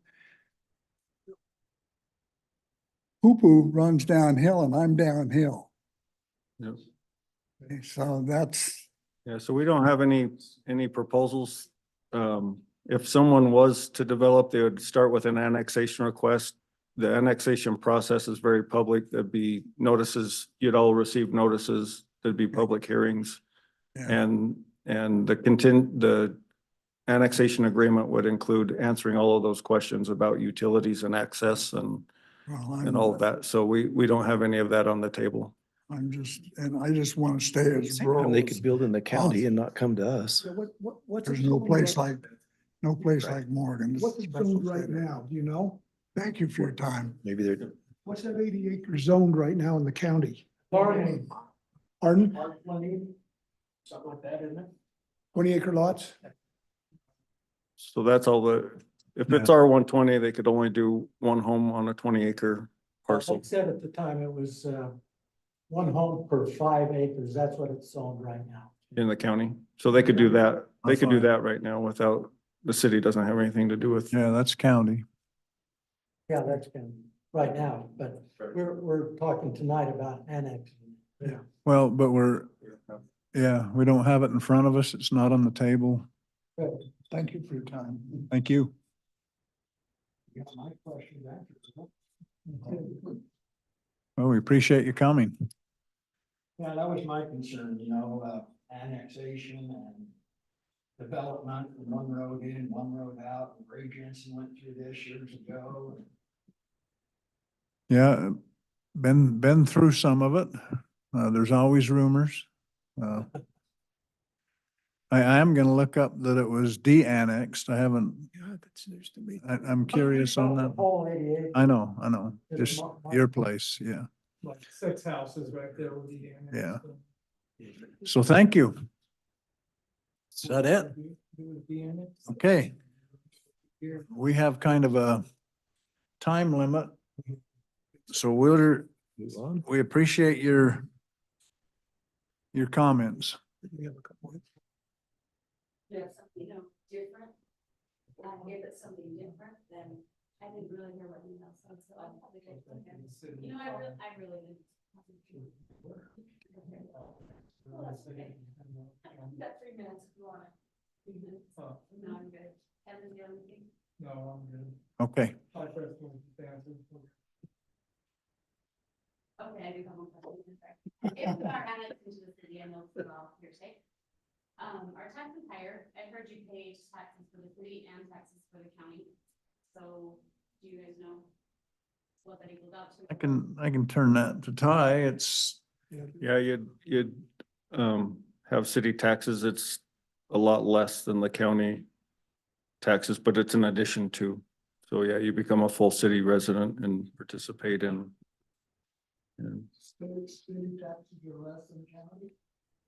The rate, the amount city residents pay to the city is a lot less than we pay to the county, but it is in addition to the county taxes that you currently pay. So the net is you would pay more, but it wouldn't double your taxes, if that makes sense. it's actually, Yep. So all the city actually residents. pretty small. There's a line item on your property tax, Morgan City. There would be. They don't have it now. but- Yeah, there would be, yeah, if you're in the city. But not double. Yeah, not double. That- And the city takes pretty good care of its residents, so.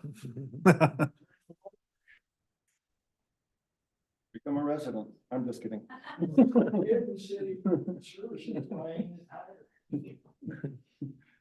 Base taxes. Okay, thank you for your input. Okay, let's move to item 4. Good night. Thank you.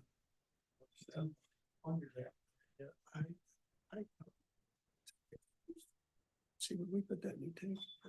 were these fucking kids? They're water. It's over some of this, too.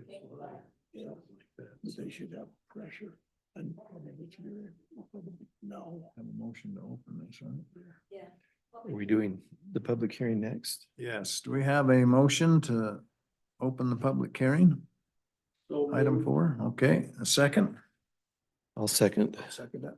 Okay, we have 2 seconds, so to open the public hearing, These are squared. Do we need to state what we're public hearing we're opening? I was just gonna do it, but you want to state it Oh, on the motion? Didn't Jeff move? Jeff will state it, Okay, or I can fill in for him. I can do it as well. It's item 4, it's this one right here, Jeff. It's just on the right. There. Oh, here. Adoption of a tentative budget of Morgan City for the fiscal year beginning July 1, 2024 and ending June 30th, 2025. And setting a date for a public hearing to adopt final budget. And the date being June 25th? Not till we. Okay, all right, okay. okay, all in favor? Aye. Okay. So the purpose now is to set a date and to accept it, correct? Unless we have public hearing. Yeah, I don't see any, Yes.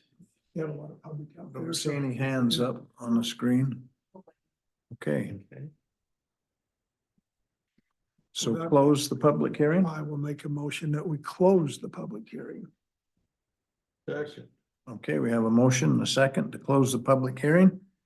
Adopt the adoption of the tentative budget for Morgan City for the fiscal year beginning June 1, 2024 and ending June 30, 2025. And setting the date for a public hearing to adopt final budget. All in favor? Aye. Okay. That's unanimous, Denise. Let's move to item 5. A, discussion 2024 amended budget, which we discussed pretty extensive in the work meeting. Is there any more discussion? Yeah, so we didn't discuss the general fund. The general fund. Oh, sorry. We only did MBA and RDA, but most most of all of the changes are just adjustments to recognize the actual revenues and expenditures in 2024. So it's not a, It's, unless you have specific comments on Which line means items. it's now the time to ask. Yeah. on Yep, yep. 2024. Yeah, but I'm not presenting any, Not on 2025 yet. yeah, we're just on 2024. It's on an amended 2024 budget. Yeah. So most all of the adjustments are just cleanup items unless you have a specific The question. numbers we've been given are year to date. We still have basically 2 months to get to the end of the year. Yeah, 3 months. So the numbers that are reflected are, All right, the end of our year, June 30th. yeah, but the, it says reconciled. So there's still journal entries and stuff from the end of April. You're allowed to do in Well, so, July. yeah, so our budget numbers are based on the end of April because Right. April's been reconciled. So then you have May, June, July. So you have 3 Oh, I months. got you. Okay. Mhm. Okay. Yeah, I think that's important to note that it's the actual amounts are short by 2 or 3 Yeah. months. So it's based on projected, the last 3 months, adjustments based on the projection for the last 3 months. Projection of that revenue coming in and expense going out. So if there's, so Mayor, if I have a question concerning the amended budget versus the tentative budget, is now the correct time to ask that, or? Yep. I just have a few questions, so. Yeah. I'll try to be brief. You're good. You got till 8:15. Parks and Recreation. The amended budget was 65,000 on salary and wages. Now the tentative budget is 90,000. Is that a reflection on just increased help up there on the Parks and Recreation? Yeah, and a reduction of professional services. Mainly the parks and, Yeah, so we've reduced the contract and added our own employees. okay, all right, So we're only contracting for Riverside Park now, where when we originally budgeted, it was all of our park space was on that contract. So if you look at line item 6310, professional and technical services. okay, That one went from 80,000 originally to 70.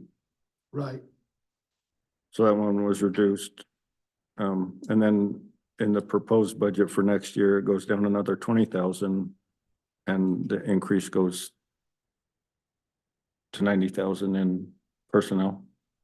Does that make sense? There's still an increase in personnel, but it's offset mostly by the contract. By the contract, Right. okay. That makes sense.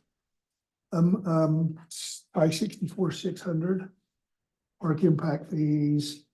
You just listed, the amended budget was 60,000, you just, the tentative budget, you don't have anything there, just, I guess, just. So- Because, Eligibility. So park impact fee eligibility is for brand new park space. We have a fund balance there building, but it's for future parks. So we have park improvements. and that was my next question. Yeah, we have, Is that 64-620, that 50,000 amended up to 200,000 for the tentative? that's for park improvements. But not impact fee eligible. Okay, So, those park improvements, it says splash pad there, is that? yeah, and it just includes splash pad. It doesn't mean we're spending it on the splash pad. That line item is just reserved for improvements plus this splash pad or basketball courts, all of that. Okay, and so those are, so the improvements are, what are we looking at? What are we thinking of? So, if we get the project done up around the bridge, Okay, all of that, all the landscaping and parking lot, any restroom facilities would all come out of the park. That would be considered park space. And then we do have nothing firm, but we're also considering, like the basketball court, skate park improvements. Okay. I just curious, so, just a couple of, if I can find them real quick. 30, let's see, 3,100, I have there, on general fund. I can't find it. It has to do with interest. There it is. Nope, that isn't it. 6,100. Goes up, the interest revenue went up a ton. Didn't it? Yeah. What am I looking at? I've got. You on the capital projects fund? I'm on general fund. Capital I projects. should have marked these up, I'm sorry. 36,300. Well, Hmm. if somebody else has something to discuss, I'll see if I can find it. Look on page 1, This one. 36,300. No, from page 1. 36 what type? Well, 36,300. yeah, that one, general fund interest makes sense. Oh, okay. Let me look, That went up. let me look. Okay. I should have marked these up. Are we combining A and B in discussion right now? We're just talking A, but they're related. So if you talk one going from the other, I That's don't have fine. any comments on the amended discussion, but Okay. would have some questions on the 2025. okay. You want to wait on that or should we use the time? I It's a- guess we can blend both A and B together. Is that legal? Okay, we got time, Dave. 45 minutes? That's- I mean, Denise is generous. Oh, You got it? I found it, okay? Okay. Okay, you're on. I'm sorry, page 7. Our amended budget was 10,000 on I'm on 3,100 on page 7, Mhm. revenue interest. Our amended budget was 10,000, our tentative budget's 150,000. Mhm. So part of that is because we have the $4 million revenue bond that's coming into that capital improvements account. So the fund balance in that account has gone up by like 4 million And we will collect interest on it. interest on it. Yep. Okay. All right, I just, Yep. okay, just was curious. Wouldn't that have been part of 2024 though also? Yeah, it just hasn't been recognized yet.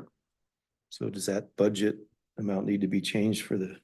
for the Um, amendment? Not necessarily, because I don't know what the amount's gonna be. And if we go over on a revenue line item, it's Not a just, big deal. it just goes into fund balance, yeah. The big thing is if you have plans to spend it. And just, I'll just, can I just finish up? I have Yes, 2 more. you're on. Apologize. One was on the electric fund, the miscellaneous income. Page 12. Page 12, 3,400 miscellaneous. 200,000 amended budget up to 600,000 tentative budget. Yeah, so that's an anticipated grant. One-time federal grant. So if you look down to, if you go clear down to capital outlay system, it's a last line item on page 13. Last item on 13. Yeah, then there's $1 million. So we have $1 million project that's gonna be offset by 600,000 in grant. If we don't get the grant, we won't do the project. What was the project? The project's to bury the power lines along State Street. Get them out of the way of trees and the wind, so they're not susceptible to So wind. you included the revenue on the Right. revenue side also. So the revenue $600 million grant, we're responsible for 400. 60/40. Then the only other one I marked was on the water fund. I don't remember which number it was, but it was I was just curious, there was a pretty good increase on chemicals. And I was just curious as to what, why that increase was. I'll see if I can find it. I can't remember where it is. Chemical expense, 4520. Nope, that's not it. Sorry, never mind.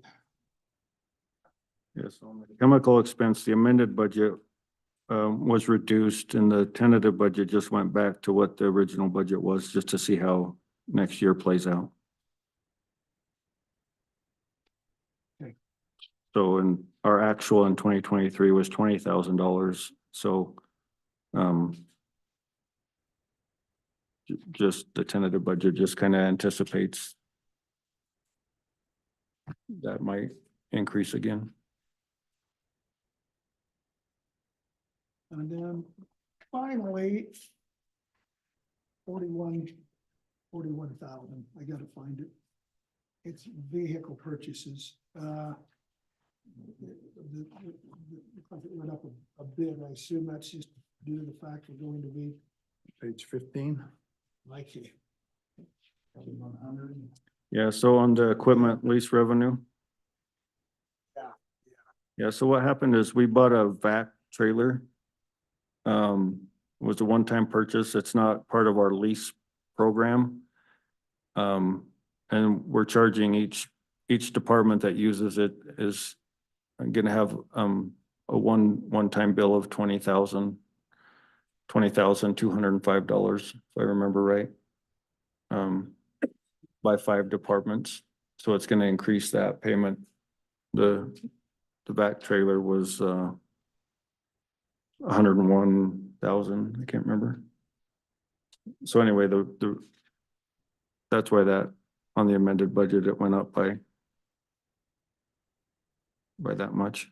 And then it goes back down next year because it was a one-time purchase.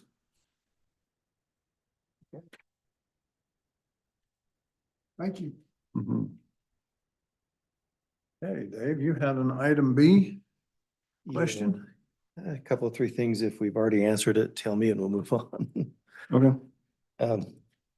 Page 3, cost expense, what does that represent again? COST?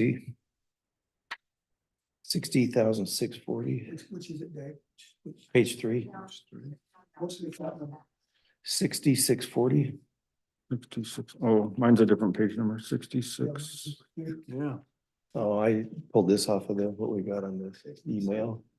Who's the one that? I put on? Yeah, I don't have my notes on that one. You're okay. 6640? Yeah, 6640. 125,000 for about a little past halfway. I can't find it on this sheet. Costs, expenses. Yeah, cost expense. It's under, Cost expenses, department, yeah. county option sales tax.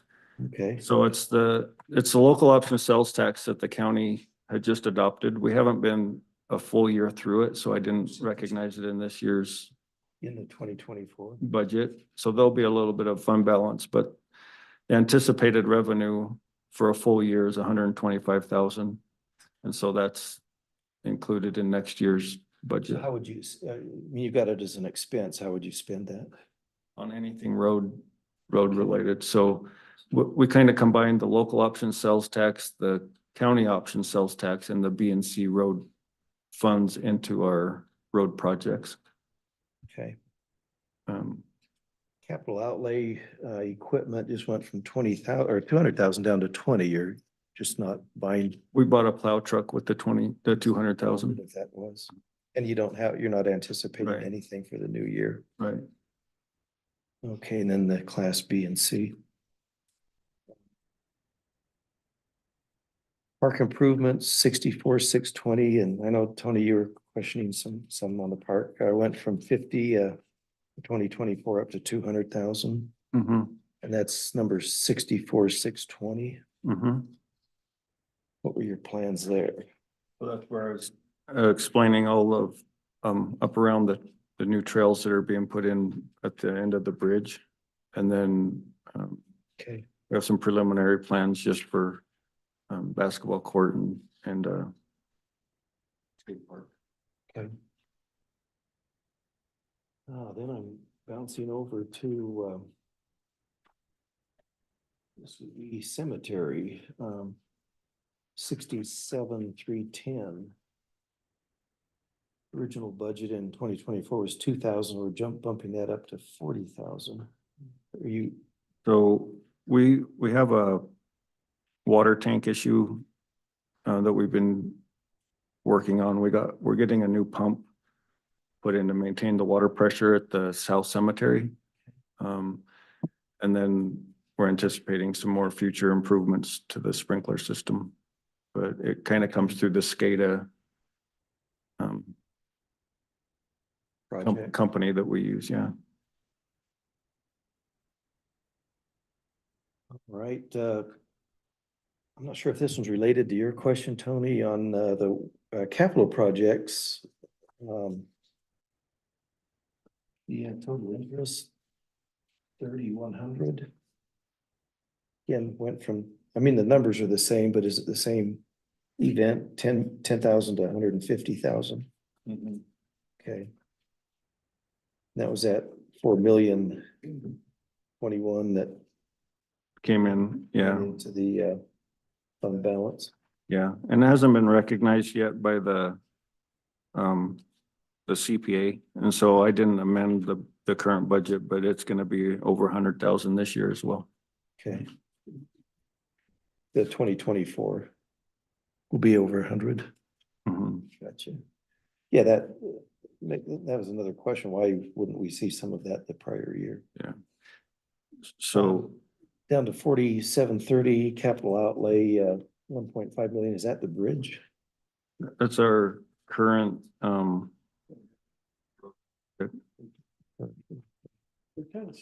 so capital outlay improvement non-building is kind of the big road projects that we have going on right now.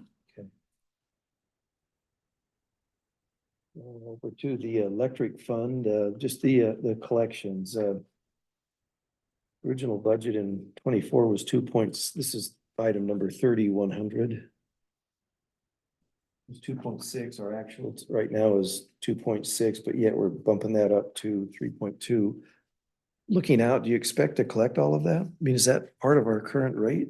Yeah, Fair so, amount. That's a pretty, fair increase. yeah, so kind of how I estimate that is I took the 2.6 divided by the 9 months, got an average, and then added 3 more months of that same average. Just a numerical projecting it out then. Okay. Now that seems reasonable. Yep. Down on 3,400, the miscellaneous went from 20,000 up to 600. That's that grant. Okay, we were just talking about. That's the, That's where you drop the grand in. Yep. Perfect. if we get it. So it's tentative budget. We got a preliminary we got an intent to award that grant. So we're hopeful, Oh, good. but not the award yet. So, Yeah. Well, I mean, that's the next, the step in the right direction, right, isn't yeah. it? Yeah. Okay, and then lastly, just on internal service fund, it doesn't look like we're buying any cars this year or trucks. Correct. So the internal service fund, we're having a timing issue because we couldn't get vehicles for so long, and then they all became available. So we went ahead and purchased them. And so we'll be selling vehicles, but we won't be purchasing new ones. So we're ahead of schedule on the purchasing side. And the other part of the timing issue is we have 2 utility trucks that we'll be selling by the end of this year. But we're waiting for the new trucks to get the boxes put on them. And so that's been hard to estimate how long it takes them to build out a utility truck. And once those boxes are on, then we'll have 3 trucks for sale before June, if we get the boxes. Okay. But yeah, no new trucks next year. Then we can coast on no new purchases for the coming year then. Mhm. Yeah, gotcha. All right, that's all I had. Thank you. Okay.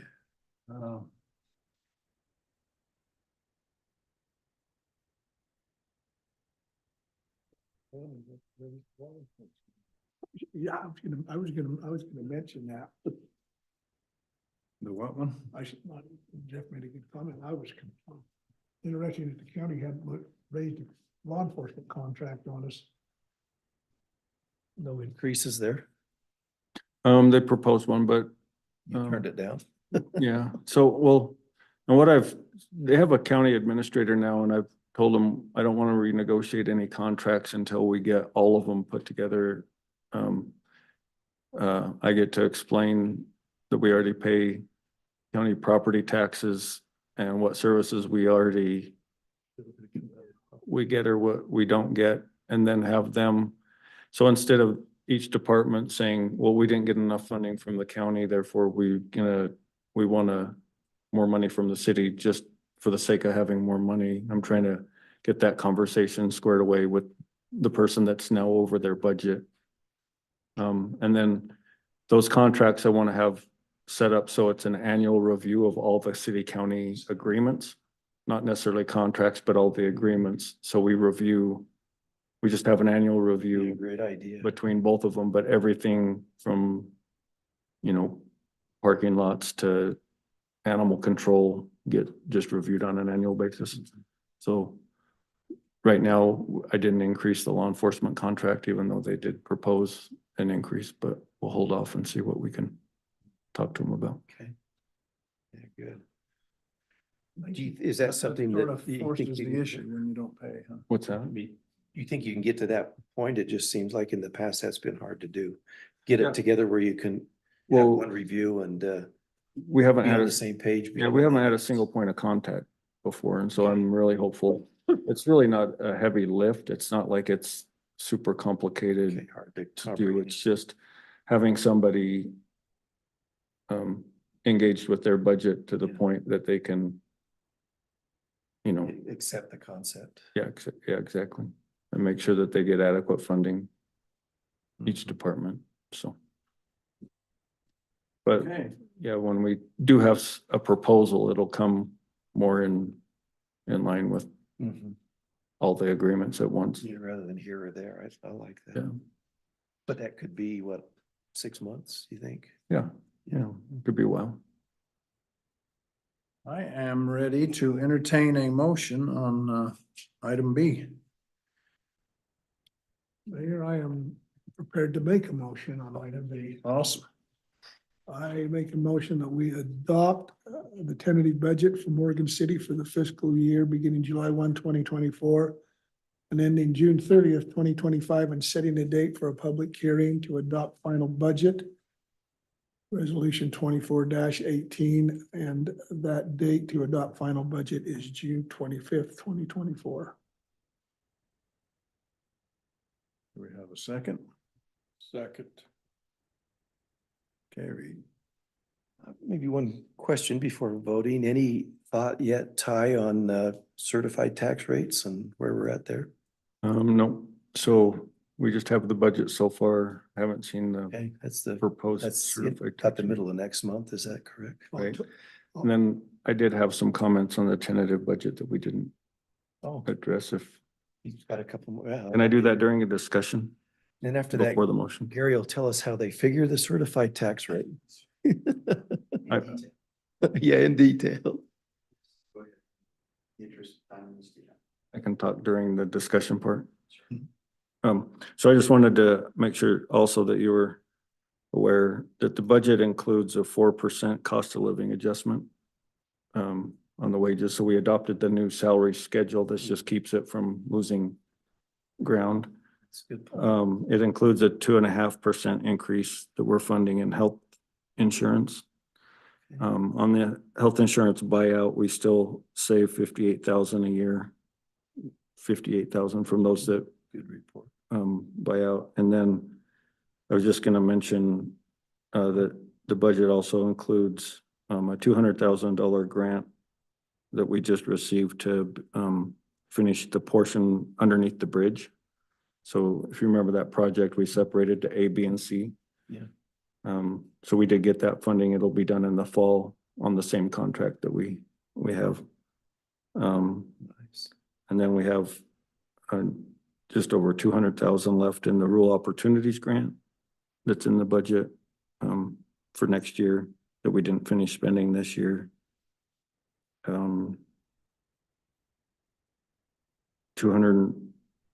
212,000 of the generator project that we haven't got reimbursed for yet. We're just gonna wait till the whole project finishes and then submit for reimbursement all at once, so that'll happen next time, and then I think we covered everything else. I just want to make sure that Yeah. those comments were included in the, Part of the record. yeah, in the budget, so that's all. Good to know. Good work. Thank you, Ty. Okay, we've already had the motion second. Dave, Aye. Tony? Aye. Yeah. Okay. Let's move to item C, which we heavily discussed in the work meeting. The adoption of personal policy handbook. Are there any more discussions? Don't make me give the motion. You're like, I think I'll make one. I'll make an Keep attempt a at shot that at one, it. yeah.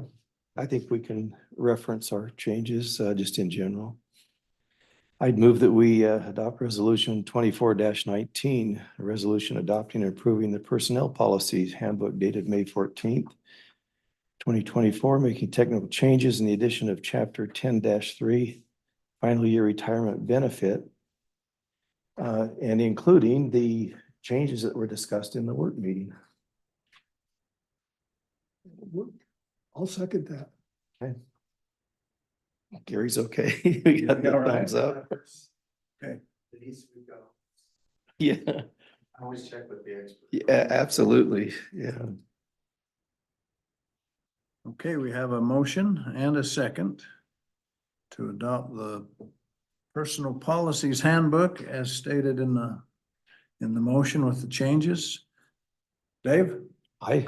Tony, Aye. Jeff? Aye. Okay, Denise, that's unanimous. Let's move to item D, which we also discussed. The expense of up to $10,000 for the costs of Michael and Shannon Moak's driveway. Resolution 2420. Do we have any more questions or discussions on it, or we No, covered it okay? covered. I think Gary said we were safe. Okay, I'll entertain a motion.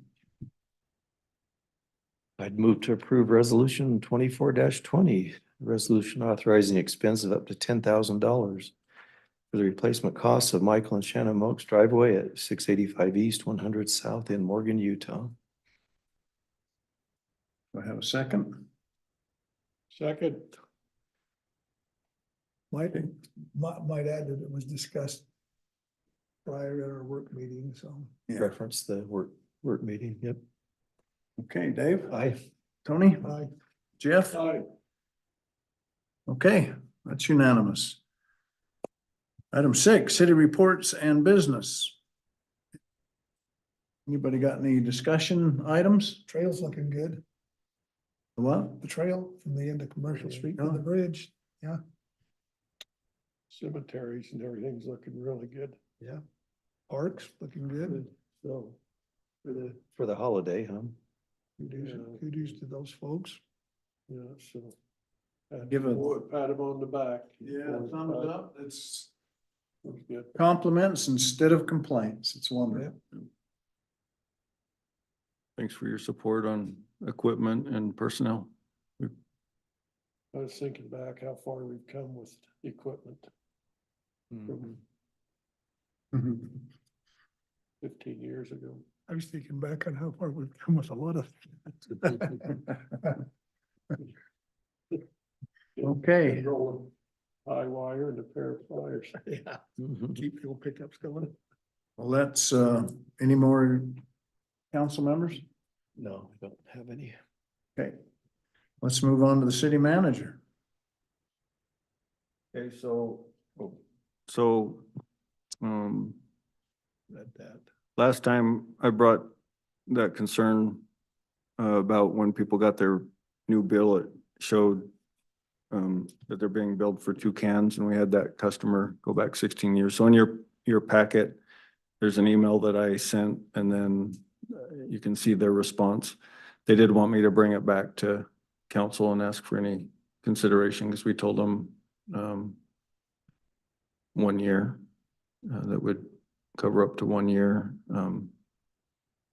So you can see the communication back and forth, and I invited them just to come to the meeting, or if they wanted me to just bring their comments. So their comments are included in the packet.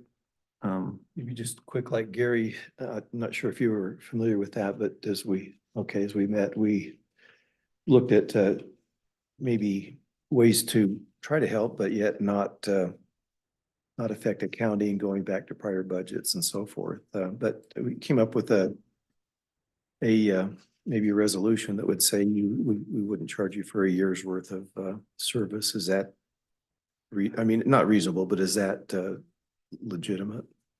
Legally sound. All right. That said, to say 1 year, that isn't, I mean, that could be, I mean, that was arbitrary, and just in that decision, that could be different than just 1 year then. It could, notice of claim essentially is, there's a 1 year period of time for you to be able to go back and claim something that's happened Mhm. in the past, so I know that played into it as well. Yeah, there was a little discussion on that. Good point. Yes, you can set it for whatever. That seems like reasonable. Yeah. I ran past me. It's pretty reasonable. That's what Layton does. That's what we've done. You've done it. I mean, you'll go forward a year We'll pay for a year. forward. Not give them a year. But you're just paying, I mean, you're offering just a credit. You're not offering cash. Yeah, okay. Just offering a credit for a year. I appreciate that.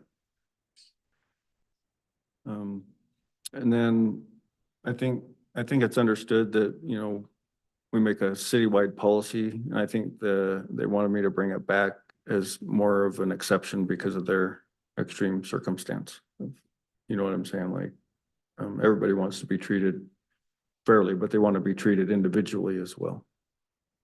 So if there's any change, or you want to hold the course, I can let them know. Yeah, you can appreciate the situation, but at the same time, I think it's hard to make exceptions. I mean, then where do you draw the line? There's got to be a line in the sand, so to speak, that says, here's where we stand. Yeah. That's the only hard part, even though you feel that there probably should be something different. Yeah. Other thoughts? Is there, I guess my only thought is there a way to alleviate this in the future?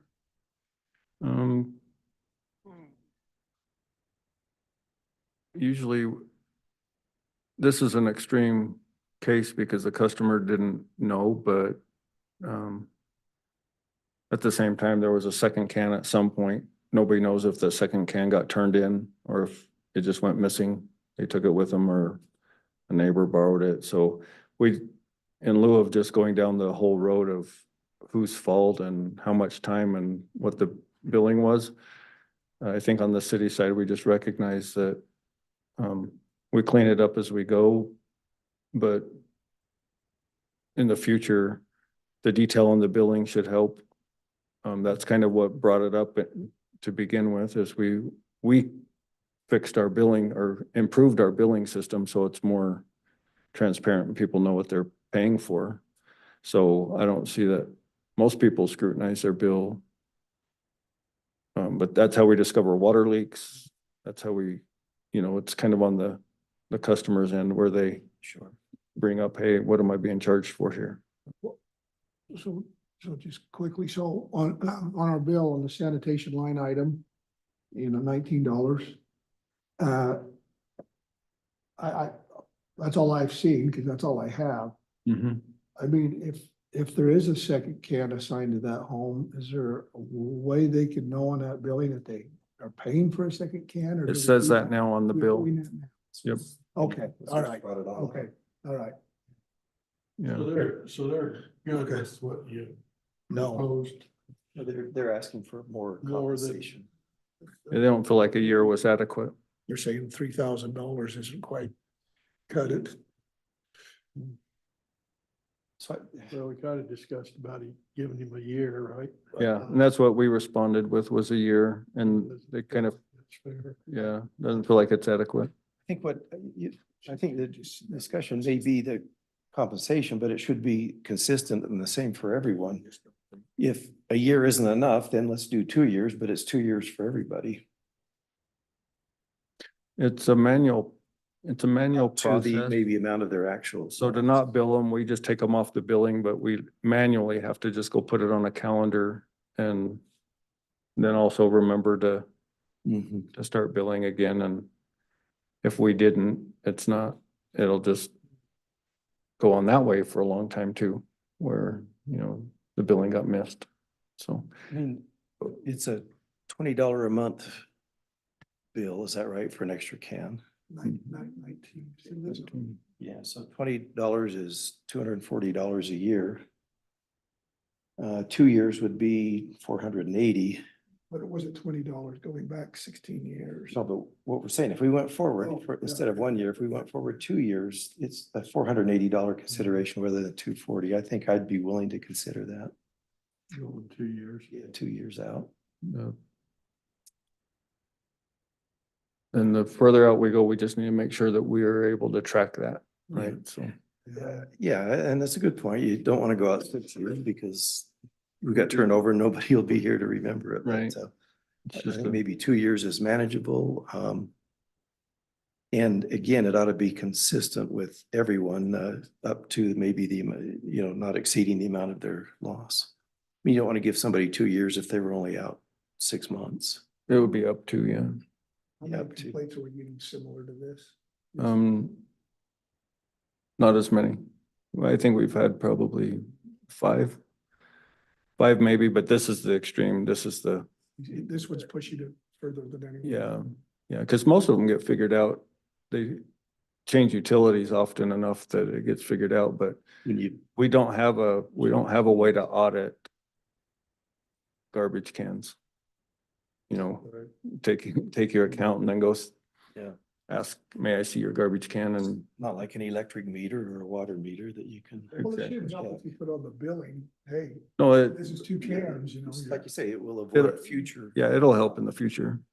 That we've already made that adjustment, so. But there is probably a lot of people that just look at that total Yeah. rate and don't look at it individually or line item, line item. Any other thought on? the- I'm okay with 240. Yeah. Okay, go for 2 years. 2 years. 2 years. Give them another year. Yeah, there's a consensus and, Okay. That's a credit, correct? No, we won't charge them for the next 2 years. Yeah. well, wait, time out though. I mean, I said $20 for one can. We're not charging them anything for 2 years. So oh no, they're only using one can anyway. Yeah. Yeah, so it's okay. We're still $480 then. Yeah. Yeah, I think we're good. Just track it for 2 years and I Yep. can let them know. The other thing is we've just decided that as a council and I did say we would propose I've communicated with them without proposing a policy. Okay. So we still have an opportunity to bring back and adopt a policy, whatever that says. So this is just kind of, for now, we'll just tell them 2 years. And then once we get a policy in front of you, it could be different. They giving up their second can. Yeah. They don't have a second can. Yeah. Yeah. Some neighbors got free garbage. Yeah, like Ty said, it's gone somewhere. Or Yeah. it could have come back and we And missed it. maybe it'd be a good time to tie it all together, with the proposed recycling. Yeah. scenario that we. Yeah. Yep. Okay, Well, at one point they said, don't charge us for the one can we had, but they also said that they would, or give us another can for the next 8 years or whatever it was, so you could do 1 year with a second, we'll give you 2 cans for 1 year, or you could do Okay, one can for 2 years.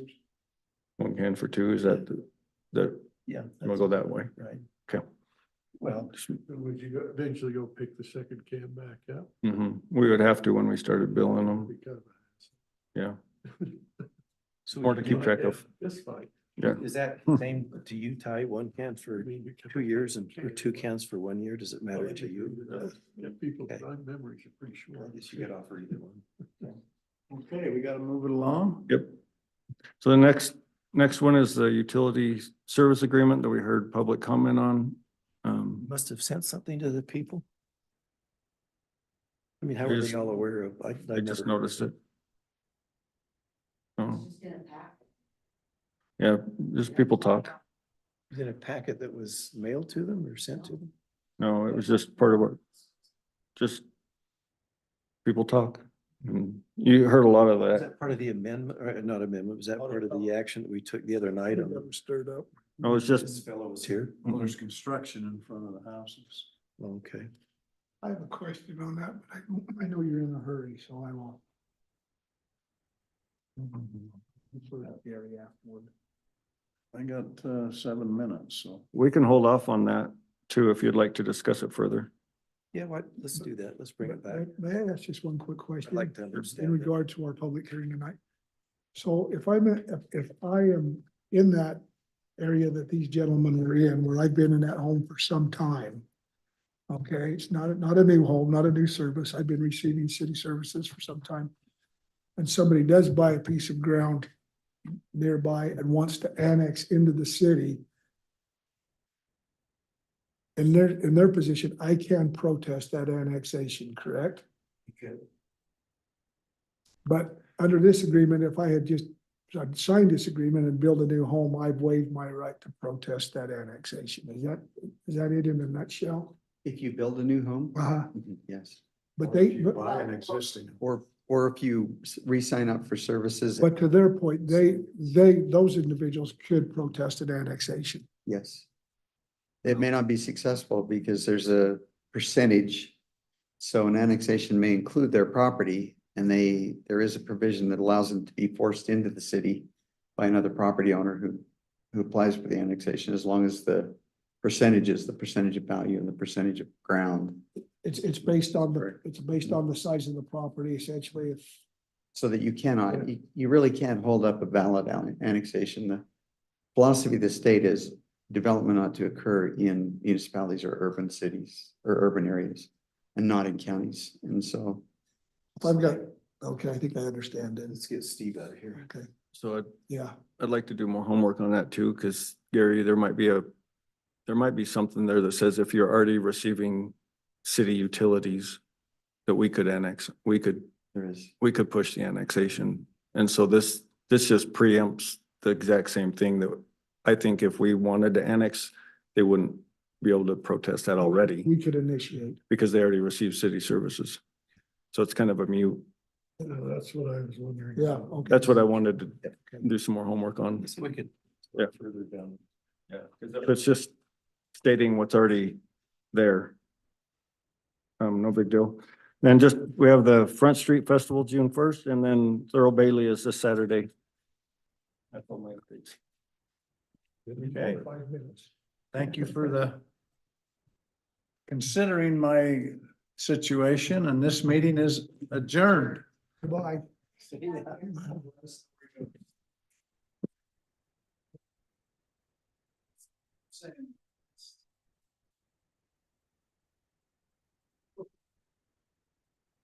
I'm saying, Florida. Florida must be a favorite grandson. Yeah, that would be a nice one. Not sending him to. Yeah, but what surprised me, it's pretty long, so. It's interesting how. Just hope it's not Lake City. They have all of these. They have all these parties, you know, we get together for the ultimate mission call. Yeah. Somebody said, well, what happened to you when you went on your mission call? And I said, well, Yeah. there was a post office up in Philly. Back in, when I was a kid, my mom was the postmaster, on Saturday morning, I went down to the post office, my dad was just going in for my mom. He said, this looks like a mission He call. goes with his, Sure his does. coach, I said, okay, and so their gymnastics.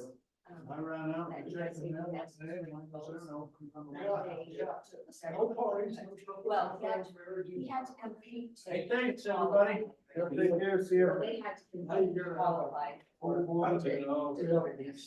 Which is away, which is away, right? That is a big party. Good for them. Yeah. I'm not sure what all that was.